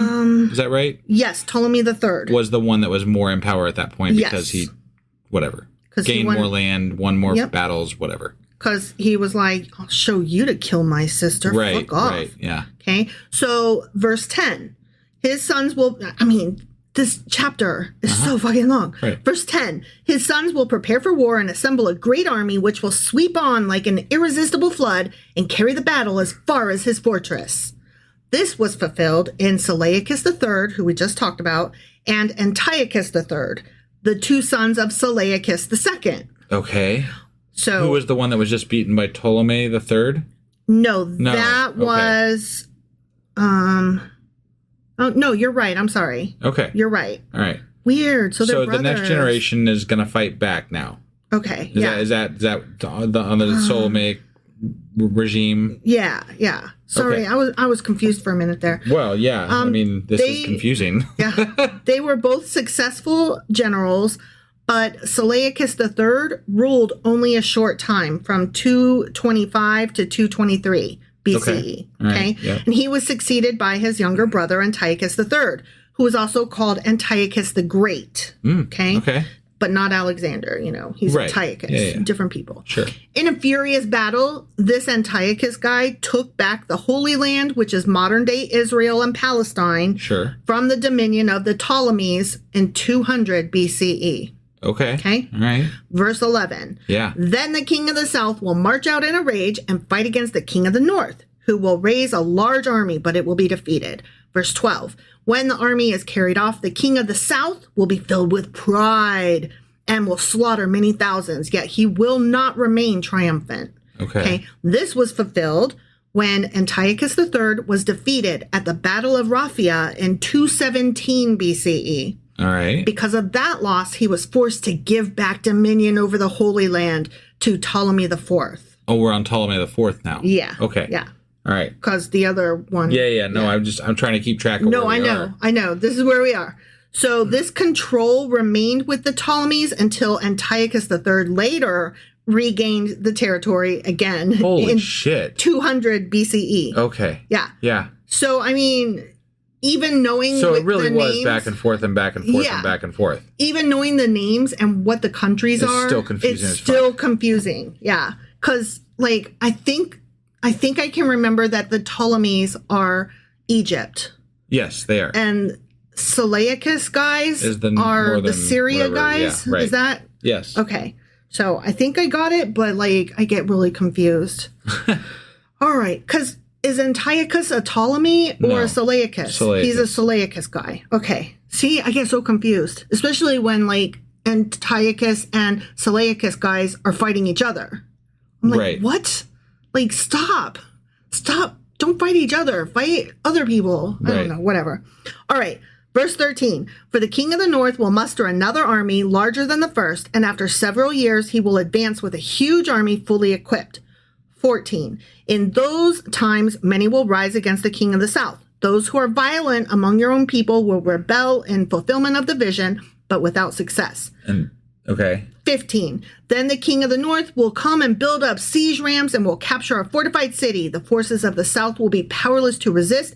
Even their best troops will not have the strength to stand. 16. The invader will do as he pleases. No one will be able to stand against him. He will establish himself in the beautiful land and will have the power to destroy it. Okay. Okay? Yeah. This was fulfilled when, notice how like every single one, when I like get to my notes, then I say this was fulfilled in. Right. Okay. Right. When Antiochus III invaded Egypt again, gaining final control over the armies of Ptolemy V and over the Holy Land in 200 BCE. Okay. Jews living in the Holy Land helped Antiochus III defeat the king of the south.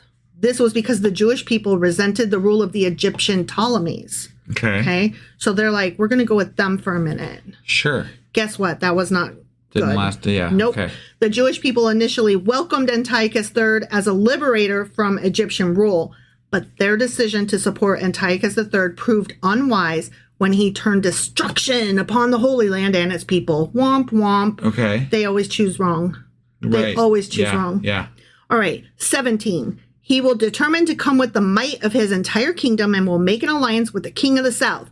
And he will give him a daughter in marriage in order to overthrow the kingdom, but his plans will not succeed or help him. So we're, again, marrying somebody to try to do political power things. And okay. Yes. Got it. This was fulfilled when Antiochus III gave his daughter Cleopatra, no, not that Cleopatra, although she is an ancestor to the Cleopatra that we know of, who came like 100 years later.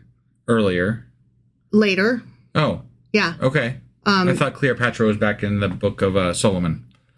No, we didn't talk about Cleopatra. That was Queen of Sheba. Oh, that's right. I'm sorry. Yeah. I apologize. Nope, you're fine. So, So Antiochus III gave his daughter, not the famous Cleopatra, to Ptolemy V of Egypt in 193 BCE. Okay. He did this hoping to gain influence and control over Egypt. The plan did not succeed because, that Cleopatra that ain't famous was also not faithful to her Egyptian husband. Oh, so, wow. Whoopsie. Yeah. Looks like all of them Cleopatras like to fuck. I'm not here to slut shame because, fucking's good. Right. Sure. If you like it. Right. If you don't, it's fine too. Sure. Anyways, consent. Okay, 18. Then he will turn his attention to the coastlands and will take many of them, but a commander will put an end to his insolence and will turn his insolence back on him. Okay. 19. After this, he will turn back toward the fortress of his own country, but will stumble and fall to be seen no more. Right. Okay, so this was fulfilled when Antiochus III turned his attention toward the areas of Asia Minor and Greece around 192 BCE. All right. He was helped by Hannibal. Hannibal Lecter? No. That other Hannibal, the famous general from Carthage. So the historically famous Hannibal. Okay, sure. Okay, but a Roman general, Lucius Cornelius Scipio, defeated Antiochus in Greece in 290 BCE. So this is, I'm assuming, the beginning of the rise of some Roman and Greek power type things. Yep. Or, well, I guess, yeah. Yeah. So. Yep. Antiochus III had planned to humiliate Greece, but he was humiliated instead. Okay. He returned to his former regions, having lost all that he gained. After this defeat, Antiochus III, needing money badly for his treasury, resorted to pillaging a Babylonian temple and was killed by enraged local citizens in 187 BCE. That's funny to me. I don't condone murder, but that's just funny to me. All right, 20. His successor will send out a tax collector to maintain the royal splendor. In a few years, however, he will be destroyed, yet not in anger or in battle. Okay, yeah. This was fulfilled in the brief reign of Seleucus IV, Philopator, which I at first read as Velociraptor, son of Antiochus III and the elder brother of Antiochus IV. Okay. Seleucus IV ruled from 187 BCE until his assassination in 175 BCE. Okay. He sought to raise funds through heavy taxation, including the wealth of the Jerusalem temple in the Holy Land. His death is shrouded in some mystery, and it's suspected that Seleucus IV was assassinated by his younger brother Antiochus IV. Oh. Damn. Yeah. So that's what it means when it says he was not killed. He wasn't killed. Hold on. What did I say? He will be destroyed, yet not in anger or in battle. Well, it might have been in anger, but, I mean, it sounds like his brother was just methodical. Like, I'm going to be king, so bye. Right. So, okay, 21. He will be succeeded by a contemptible person. Do you know who this is? Antiochus IV Epiphanes. Yes. Yeah. By a contemptible person who has not been given the honor of royalty. He will invade the kingdom when its people feel secure, and he will seize it through intrigue.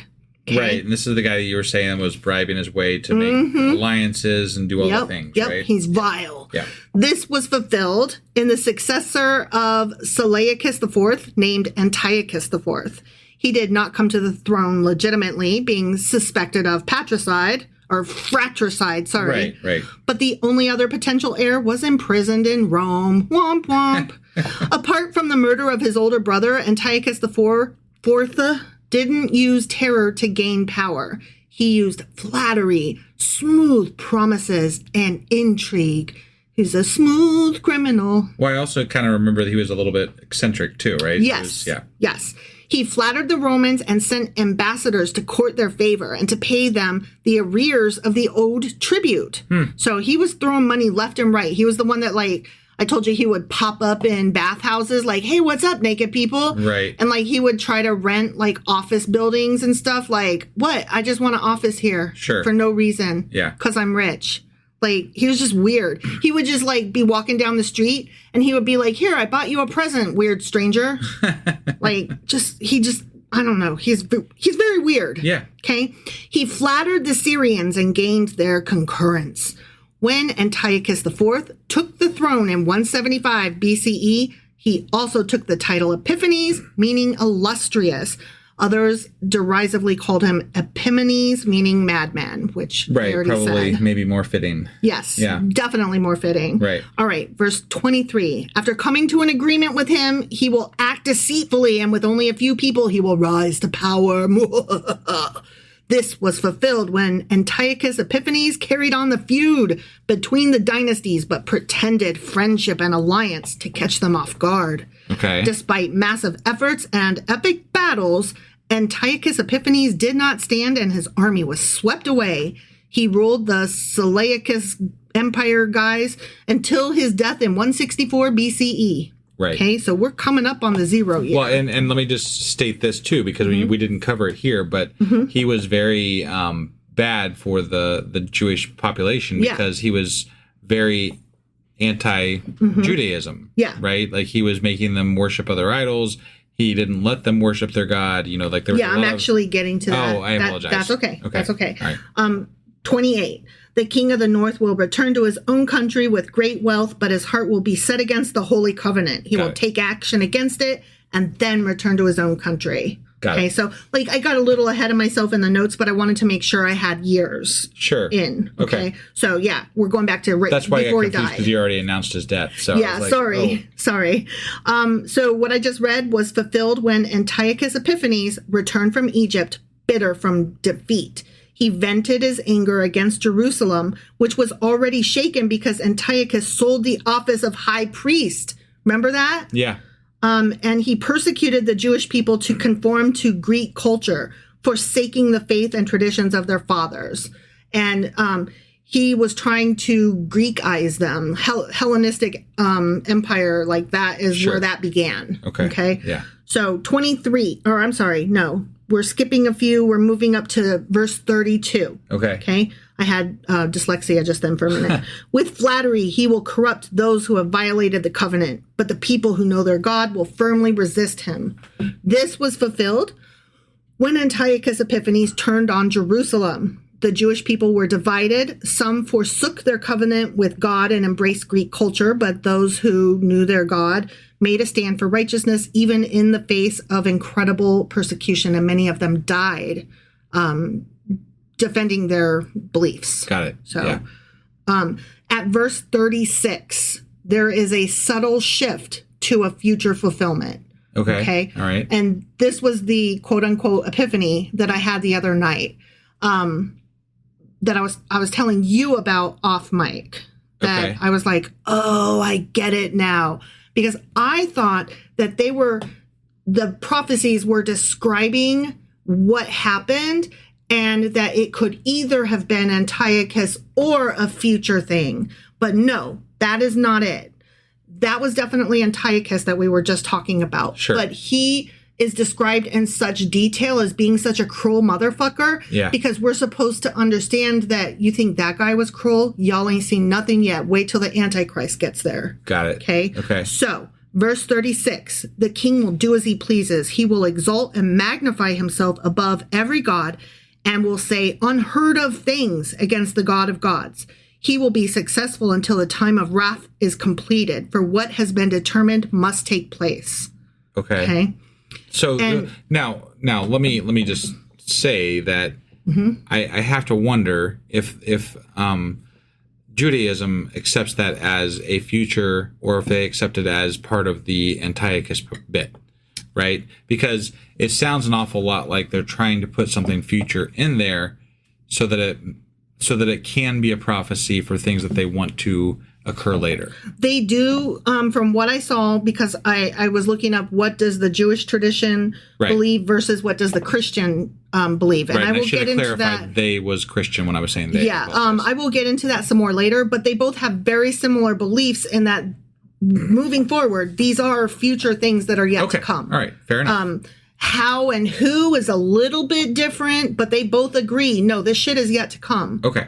And that's what those years that we were talking about, where there's two different years, right? Or number of days. Yeah. If each one of those days is a year, I'll get to that. But what they're saying is each one of those days is a year. And so instead of saying like 1,200 and however many days, it's actually 1,200 and however many years. Okay. And so that changes things. And that's why Christians today are like, oh my God, it's totally the end times. And well, but that doesn't, I mean, that 1,000 years has already happened. Right. Well before today. No, I know, but just saying, I'll get there. All right. Okay. Yeah. So here we shift from what was fulfilled in the Ptolemies and the Seleucus guys. Right. Okay. Period. To what will be fulfilled in the Antichrist, the final world dictator, which many believe is Trump. Whatever. Many people believe it's not yet happened or is happening or might happen or whatever. Many believe it's Biden too. So, I mean, it is what it is. It explains, though, why some Christians are very excited about what is happening and why they might vote for Trump. Because they're like, the end times, that's fucking epic. They're so excited because they think they're going to be raptured. Right. So, it's very sick and weird. But they've also referred to Biden and Obama as the Antichrist. I mean, like, it's not exclusive to Trump. No, and it's not the same Christians saying these things. Right. The same Christians that would say that Obama was the Antichrist would not be the same Christians that are really excited about Trump being the Antichrist. Right. Does that make sense? Yeah. And they're not big on saying that he's the Antichrist. No. A lot of them are saying that he's anointed by God as God's chosen one. Right. That's what the second Messiah come to, you know. Yeah. It just depends on which Christian you ask. I would say that's the more prevalent idea. I would say that that's the more outspoken idea. Sure. So Daniel was told that this revelation pertained to the latter days. Yeah. Okay. This verse begins to look more towards this final world dictator who is a sort of a last days Antiochus Epiphanes. Antiochus Epiphanes is important, but mostly as a historical preview of the Antichrist to come. Okay. While Antiochus Epiphanes did exalt and magnify himself, and that's in quotes because that's like what the prophecy said. Yeah. He did remain loyal to the Greek religious tradition, which revered the entire Olympian pantheon. So he did not put himself above all gods, just most of them. Right. Antiochus Epiphanes put a statue of Zeus in the temple, not of himself. Whereas Trump has put statues of himself everywhere, but whatever. Right. I'm just saying, I'm just putting it out there, playing devil's advocate, if you will. Sure. Okay, this statement will be far more precisely fulfilled in the Antichrist. So whoever the Antichrist is, he's going to be bigger than God and say so and put statues of himself up everywhere. Got it. Okay, that's how we will know him or whatever. All right. 39, he will attack the mightiest fortresses with the help of a foreign god and will greatly honor those who acknowledge him. He will make them rulers over many people and will distribute the land at a price. Okay. So the Antichrist will take and hold power with military might and the shrewd use of great riches from other countries. Got it. So, interesting. Okay, 40. At the time of the end, the king of the south will engage him in battle, and the king of the north will storm out against him with chariots and cavalry and a great fleet of ships. He will invade many countries and sweep through them like a flood. So what that means, hypothetically, is that a confederation of kings or country leaders, presidents, whatever, will come against this great leader, this Antichrist, with a battle in and near the Holy Land. Okay. At some point in the future, the king of the south may be Egypt, or it might represent the Arab community as a whole. We don't know. Sure. The king of the north may be the Antichrist domain, as in the new Antiochus Epiphanes land, or it might be Russia. Who fucking knows? Right. But people like my dad are very excited to say it's happening right now. Right. Because everything's... Well, Israel and the Middle East is very close to... Yeah, I mean, anytime... It's always been a mess, but... Anytime there's upheaval in the Middle East, there's always talk about end times and the possibility of all this stuff happening, so... But with Russia, you know, rolling...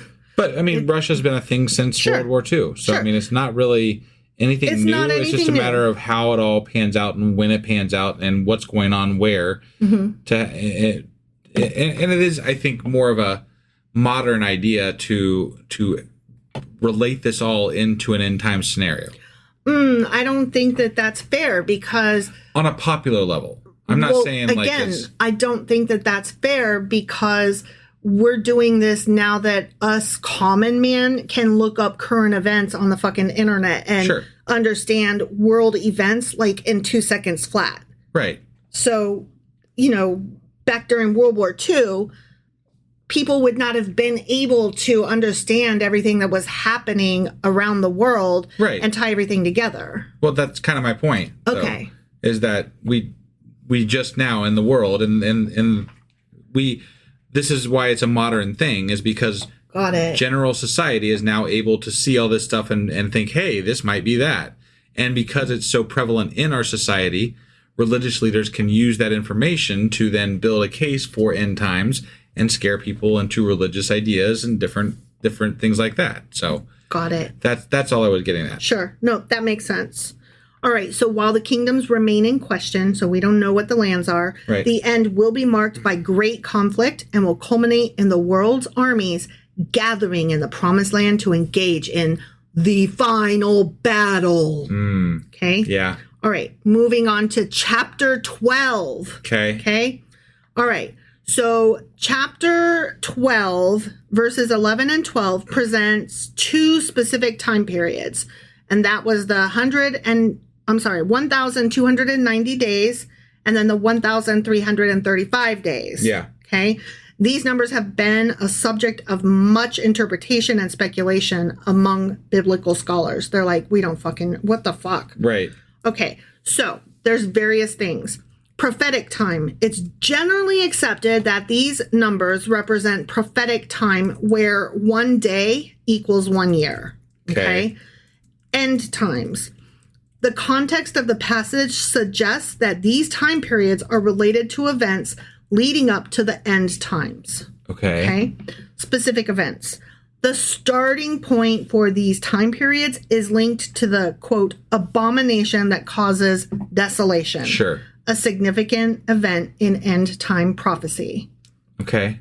And so we don't know, but that means Antiochus, right?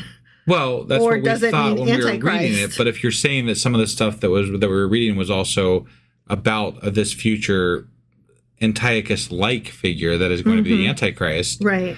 Then not necessarily, I guess, right? And that could refer to this future person or thing or whatever. So here's what why you were like, but why 2 numbers though? Remember? Yeah. And here's what they mean. Okay. Yeah. The 1,290 days might represent a time of intense tribulation or persecution for God's people. So that's the trials and tribulations. Okay. Right. And then the 1,335 days is a longer period, and that could signify a time of restoration and cleansing following the tribulation. Okay. So sure. Basically, whenever the abomination that causes desolation occurs, then we can start marking off 1,290 days on our calendar, or what the fuck ever. Okay, so they years. don't stand for. Okay, I don't know. Right? Well, I just because I wanted to clarify for myself a little bit. Just to see it separate from what you're telling me, because it sometimes helps me to see it in print as I'm hearing you say something, right? Mm-hmm. And basically it's saying that there is a lot of fucking disagreement about this and what this means. So not only is it difficult to understand, it's difficult for even scholars and people to understand as well. Right. So I don't know that there is a great interpretation for what this is. No. Other than Daniel's a fucking weirdo. I mean, to me, that's what it is. Daniel's a fucking weirdo. No, I mean, it was a really weird vision to begin with. And here we end with this chapter that's like got these weird numbers in it that don't really mean anything to us. Exactly. Unless you want to ascribe meaning to them. Right. I don't really want to. So. Right. Whatever. All right. Well, I am rolling this up now. We are headed towards the end. I've got a little bit more. Hang in there. I'm hanging. All right. So, for the final time, the book of Daniel can be divided into 2 parts. Yeah. The first is a set of 6 court tales, and those were mostly written in Aramaic, chapters 1 through 6. Okay. The second one is 4 apocalyptic visions in chapters 7 through 12, written mostly in Hebrew. Right. Chapters 10, 11, and 12 make up Daniel's final vision, describing a series of conflicts between the unnamed king of the north and king of the south, leading to the time of the end, when Israel will be vindicated and the dead raised, some to everlasting life and some to shame and everlasting contempt. I would like to maybe in our wrap-up of Daniel spend a little bit of time with regard to the idea of heaven and hell that was referred to in Daniel, because we talked about it at the time that's a little bit different, slightly different interpretation than we've heard before. Yeah, no, totally. I would say this, it's an evolving interpretation of what heaven and hell means in the Bible. What the afterlife is about. What the afterlife means in the Bible, I should say, not heaven and hell, because we really haven't got to heaven and hell specifically No, the question would just be, how does the book of Daniel change our understanding of the afterlife up to what we had thought before Daniel, with all the books that precede it. It's a worthwhile mention, I think, in our wrap up. So totally agree. Daniel 11 is particularly notable for its detailed prophecies that have been fulfilled in historical events. Blah blah which blah. A lot of them were because they were written after the fact. Right. While the latter part of the chapter delves into more eschatological matters, meaning religious-y things like the initial verses provide a remarkable roadmap of ancient history. And it really does. Okay. I was going to say all right. it's not a remarkable thing that happened with regard to the prophecy because it was not written prior to these things happening. So no, but it allows us to be like, okay, that's one more source of information verifying what we know of what happened during this time. Right. Even though they're trying to pretend that this dude foretold it, clearly that's not what happened because magic doesn't exist. Right. But, the more firsthand sources that you have verifying historical events, the better that you can rely on understanding what happened during past times. I think I just wish that a lot of Christians were able to admit the truths that scholars have uncovered about the Bible, right? Mm-hmm. Like, that's the part that frustrates me.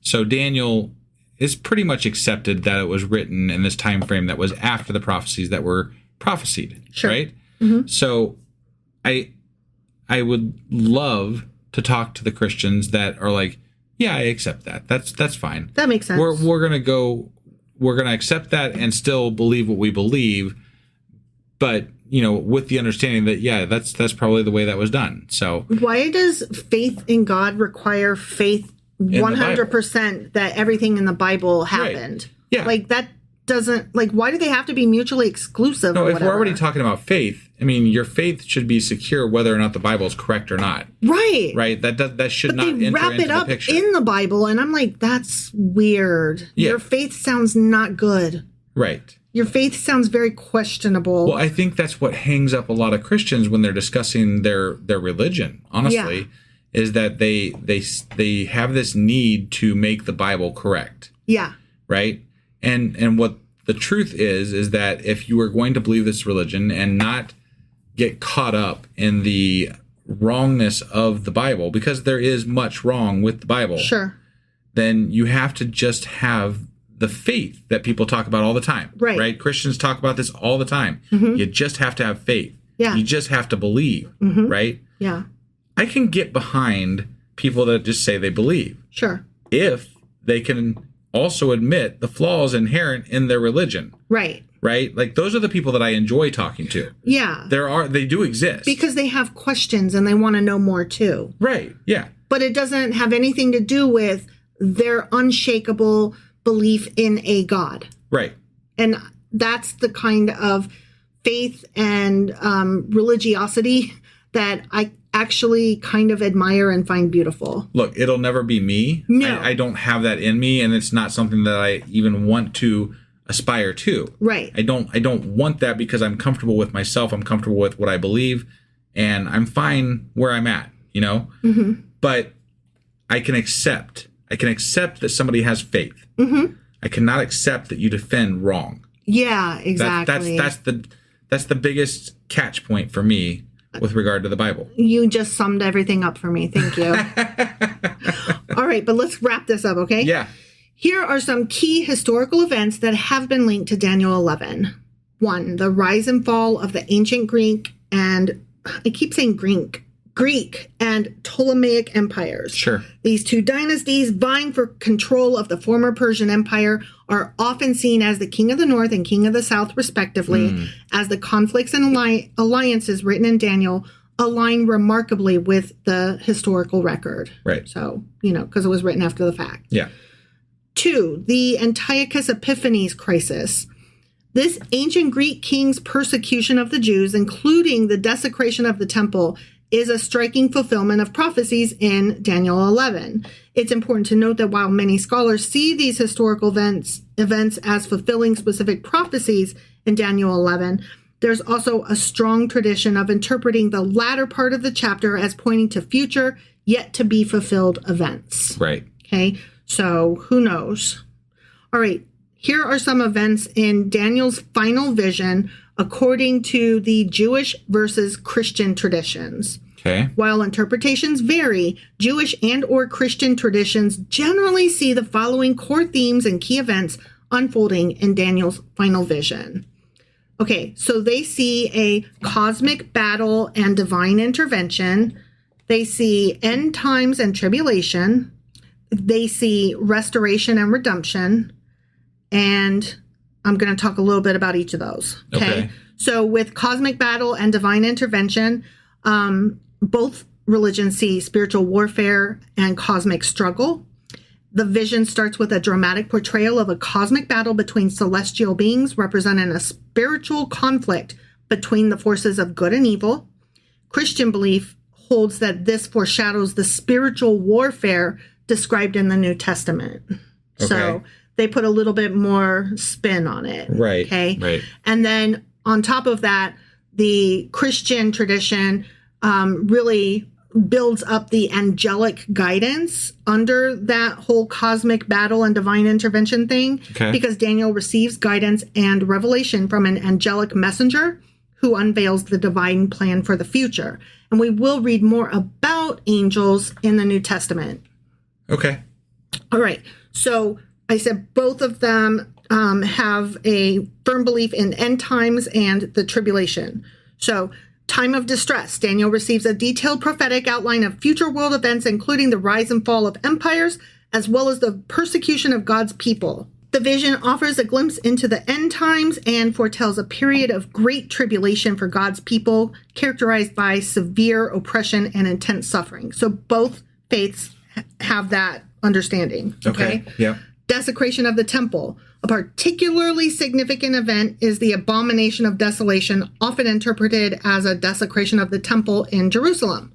While Jewish tradition attributes this to Antiochus Epiphanes, Christian tradition treats it as the eventual coming of a powerful and tyrannical world leader, often identified with the Antichrist. Okay, so this is where they differ as to future events versus current events. But the end time. But it does depend on which sources you read, because Jewish tradition recognizes Antiochus Epiphanes as that stuff that happened before verse 36 and everything after verse 36 as a future, some kind of trial and tribulation stuff. Okay. Because that's where the time of distress they both agree on. Got it. So again, it just depends on which Jewish tradition you're going with. And this is very generic. So sometimes it'll be one way, sometimes it's the other way. Sure. Okay. Okay. All right. And last point under end times and tribulation is the final judgment and God's sovereignty. Throughout the vision, God's ultimate control over history and human affairs is emphasized. This vision culminates in a divine judgment where the righteous will be rewarded and the wicked punished.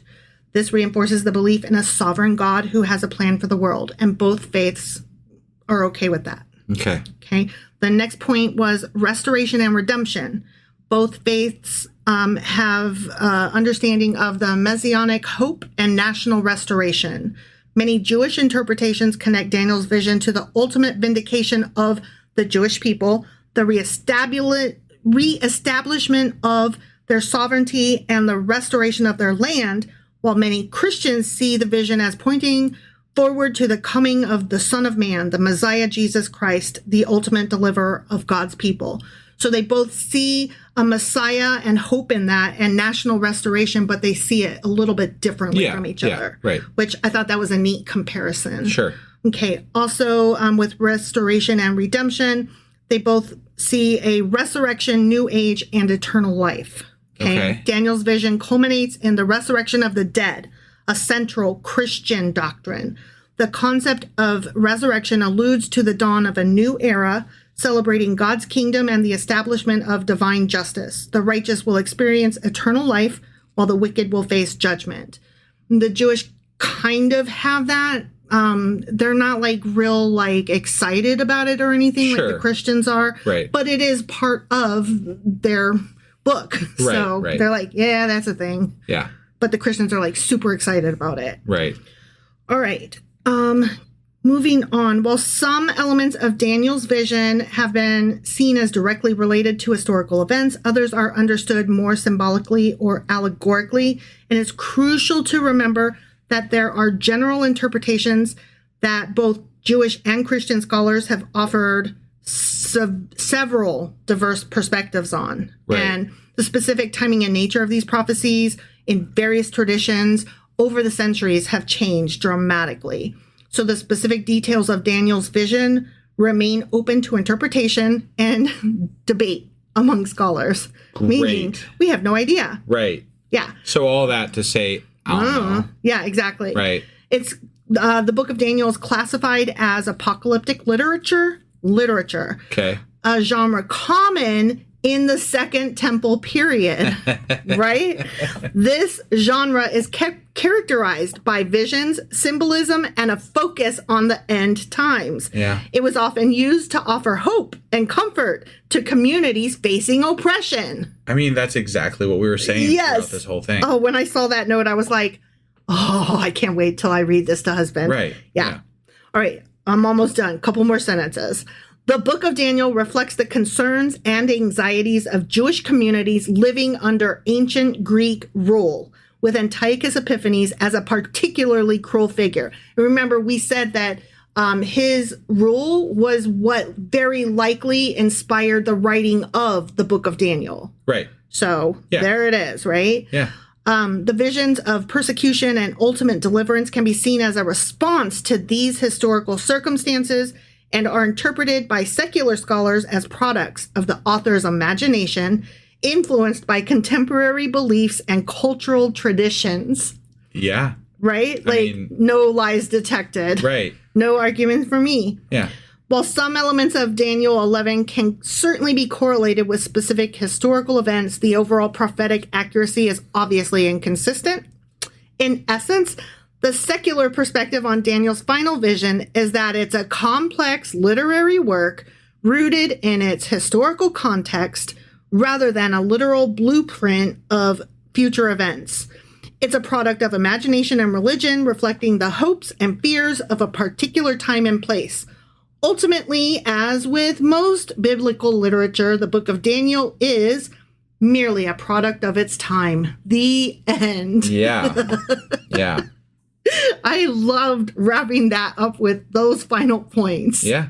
Because that is everything that we have said throughout this entire stupid fucking book. Right. Right. I mean, it's the simple version of this is that it was written by people who were just very, they wanted to get back into the swing of their religion, essentially. Like they're here, we're back. We finally got rid of we're governing ourselves finally again after hundreds of years, and there's no more strife right now. Yay, go Jerusalem. Let's celebrate and write some fucking shit that makes us sound great. Yay. I mean, right? That's basically it. Let's get together. Let's try to be excited for ourselves and see what we can do to move forward together. Yeah. And I accept it fully on those premises. Yeah, sure. But it's so many other things to so many other people that that's where it starts becoming a problem. So problematic. Yeah.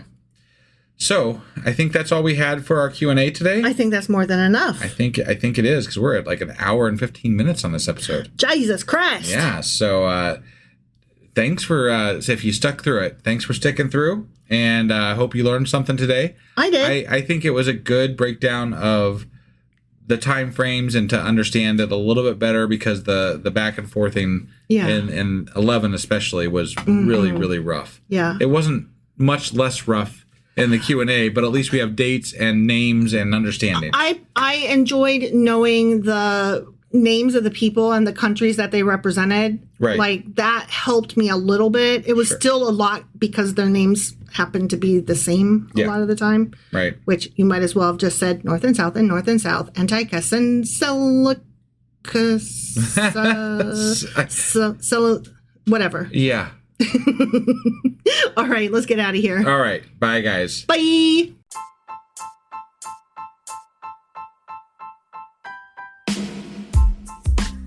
Hey, wife, I guess that's the end?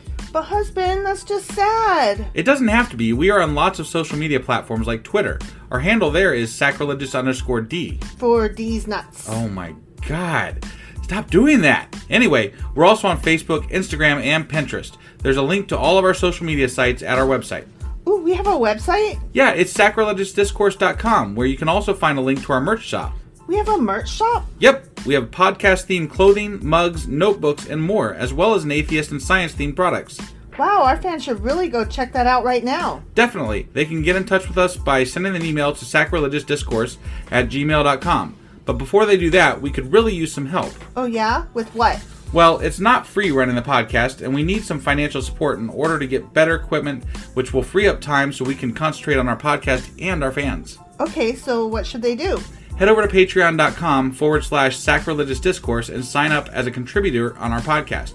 Supporters there receive additional bi-weekly episodes that we record just for our Patreon members for as little as $2 a month. Also, we'd really appreciate it if you would like and subscribe on whatever platform you're using. And Apple Podcast reviews help us out tremendously. Like and subscribe, leave an Apple review, join us on Twitter, support us on Patreon. That's a lot of instructions. Don't forget to say thanks. Thanks. Okay, bye.